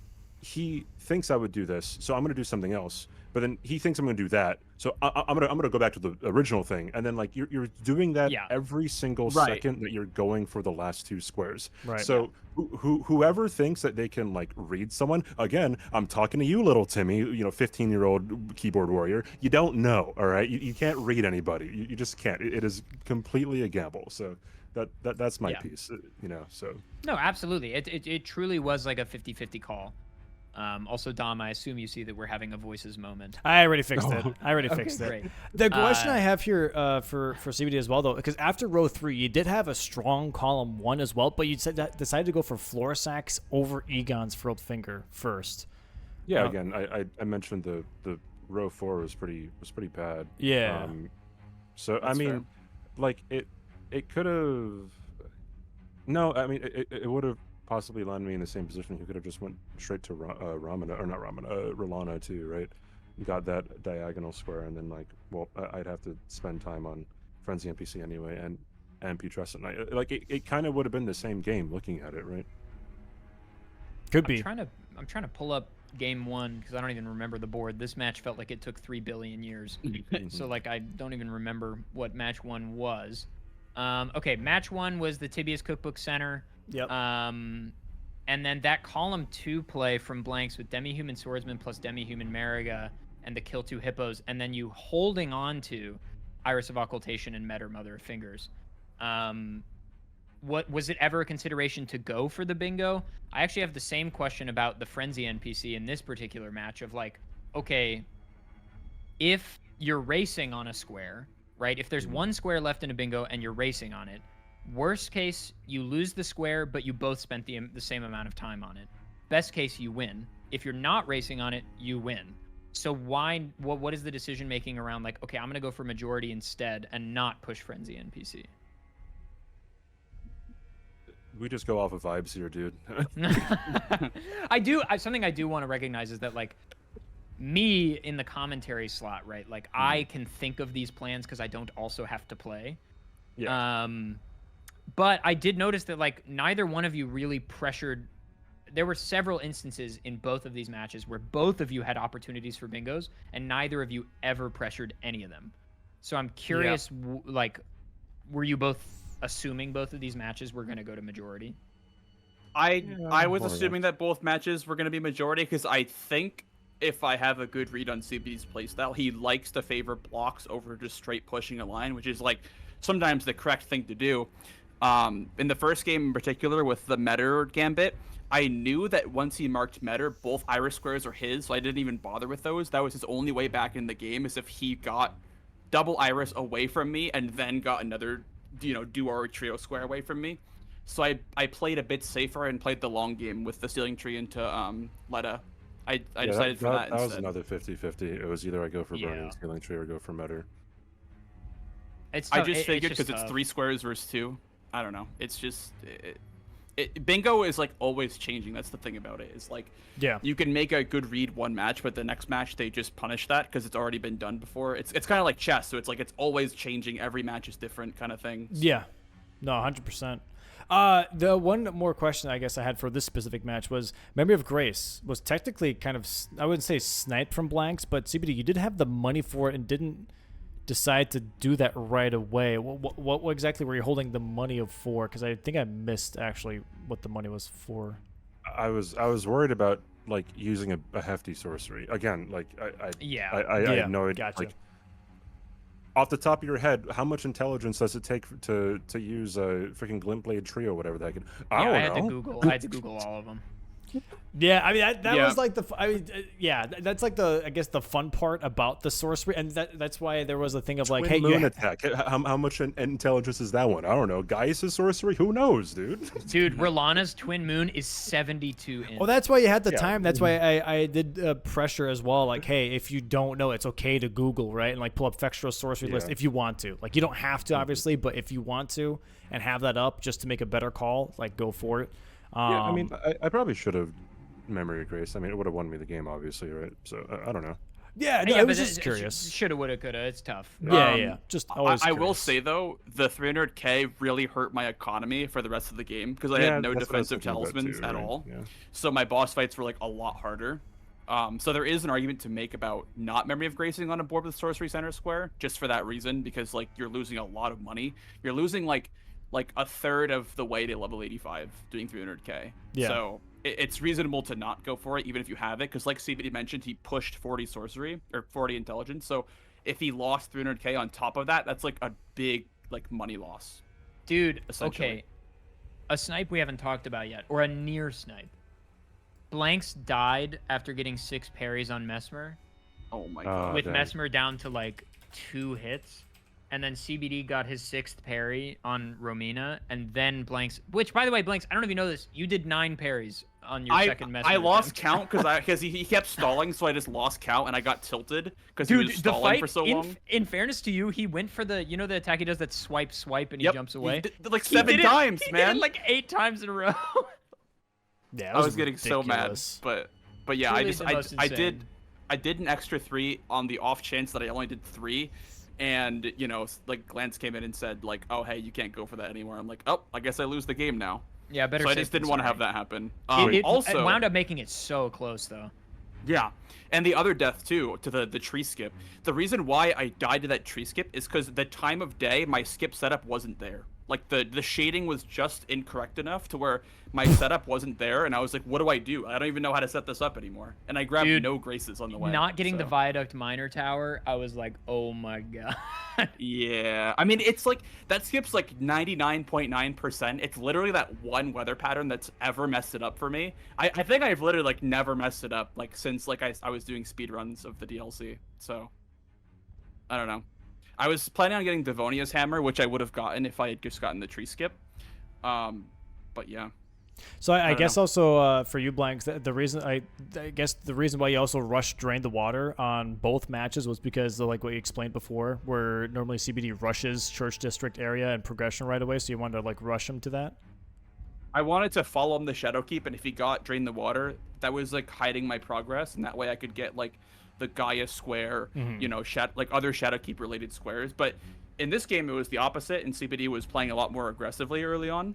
So I decided to hold Drain the Water until he marked, I think it was like Dane and something else, and then I decided to pull it. I think it was Rolana or something. I don't know what it was, but whatever it was, I decided to just get it at that moment and then get back section Grace. Because I guess I was playing that role that CBD normally plays, like that map progression role, while CBD was getting the early squares. So I mean, it's really like a toss up. I could have easily lost Drain the Water because I skipped Drain the Water the first time because he was marking like Dane and stuff. So I realized that I had a little bit of progress, so I was gonna hide that for a little bit. But I mean, like CBD is arguably like the hardest opponent to read in my opinion, like out of any of the players. That's So me. I had a really hard time. That's like. me. Well, GG's to both you guys, man. It was a fantastic 2 matches to watch. A lot of back and forth, a lot of pivoting, a lot of great choices, a lot of great calls as well. Blanks moving into the finals here. CBD going to be contending for the 3rd player spot on Sunday. Anything from today's matches that you guys would take into your future matches? You want to go first, CBD? Oh no, dude, bro, we just played bingo here. I'm just curious, man. Hey, you never know. I mean, if anything from this game, I've been actually practicing this a lot. I've been practicing how to play the map more because I am playing that more aggressive role a lot of the time. So I'm glad that I got a lot of practice in playing that map progression role. I feel like it works into my playstyle, whereas like this game I went larval tier straight to Shadowkeep. So I think like I'm kind of satisfied with how I'm progressing as a player. I think I've learned like a ton from playing CBD in practice and whatnot. So I'm really excited for the finals. I hope I do well. Yeah. What about you, CBD? Just vibes? There's a lot of things that go into bingo. So when I was doing research, God, I'm going to give a soliloquy here. When I was doing a research for diabetes, there was someone in my lab who also did jujitsu, and he was saying that the jujitsu is always changing, and then like new stuff comes, like new techniques come along that you have to learn, you have to get on top of, and then slowly like the window shifts, and then the older techniques that people forget become more effective again. And when it comes to bingo, that's kind of what it is. It's kind of very difficult to have to wear all the hats that you need in terms of the skill sets to counter everything, because a lot of the time the game is dictated by who you're playing and what decisions they go for. So I think a huge skill with bingo that a lot of people might think that they know if they're just watching is that like you kind of have to become and understand your past self with the strategies that you would have done at the beginning, and then you kind of have to realize like when someone else is doing that. I mean, like for example, in this game, I rushed a lot of early game squares, and that's kind of like a week 1 of season 4 bingo thing that everyone did. Is like, oh, that's a rushable square, get it right, and then it slowly turned into like focus on the mid game, and then it's kind of back to this. So Yeah. Keeping my head on a swivel to put it in a summation, a summary. So, yeah. All right. Well, again, GG's to both you guys. Thanks for playing today. We'll see Blanks next week, Saturday, for the finals match. We'll see CBD for Sunday's third place match. Thanks so much for playing today, guys. Really appreciate it. And I'm very excited to see you guys play again soon. I hope you guys have a great rest of your Friday. And again, GG's to both you guys. I have one request. Yes. Can we force Chris to have a hand cam? Why? Because of the video. Yeah. Wait, what? Because he doesn't know, Ring Chad. the finals. He doesn't know, Chad. Oh, from the YouTube video? Yeah. He'll be fine. Uh-huh. But yeah, potentially. We'll think about it. I'll see. He's in chat. He'll probably say something about that in 5 minutes. But yeah, with that being said, though, guys, have a great rest of your day. Thanks so much for being here. I really do appreciate it. Thanks for taking the time to play bingo, and we'll see you guys soon, okay? Okay. Thank you, ADF. Thank you, Domo. Thank you, everyone that's GG's, watching. guys. GG's. GG's. GG's.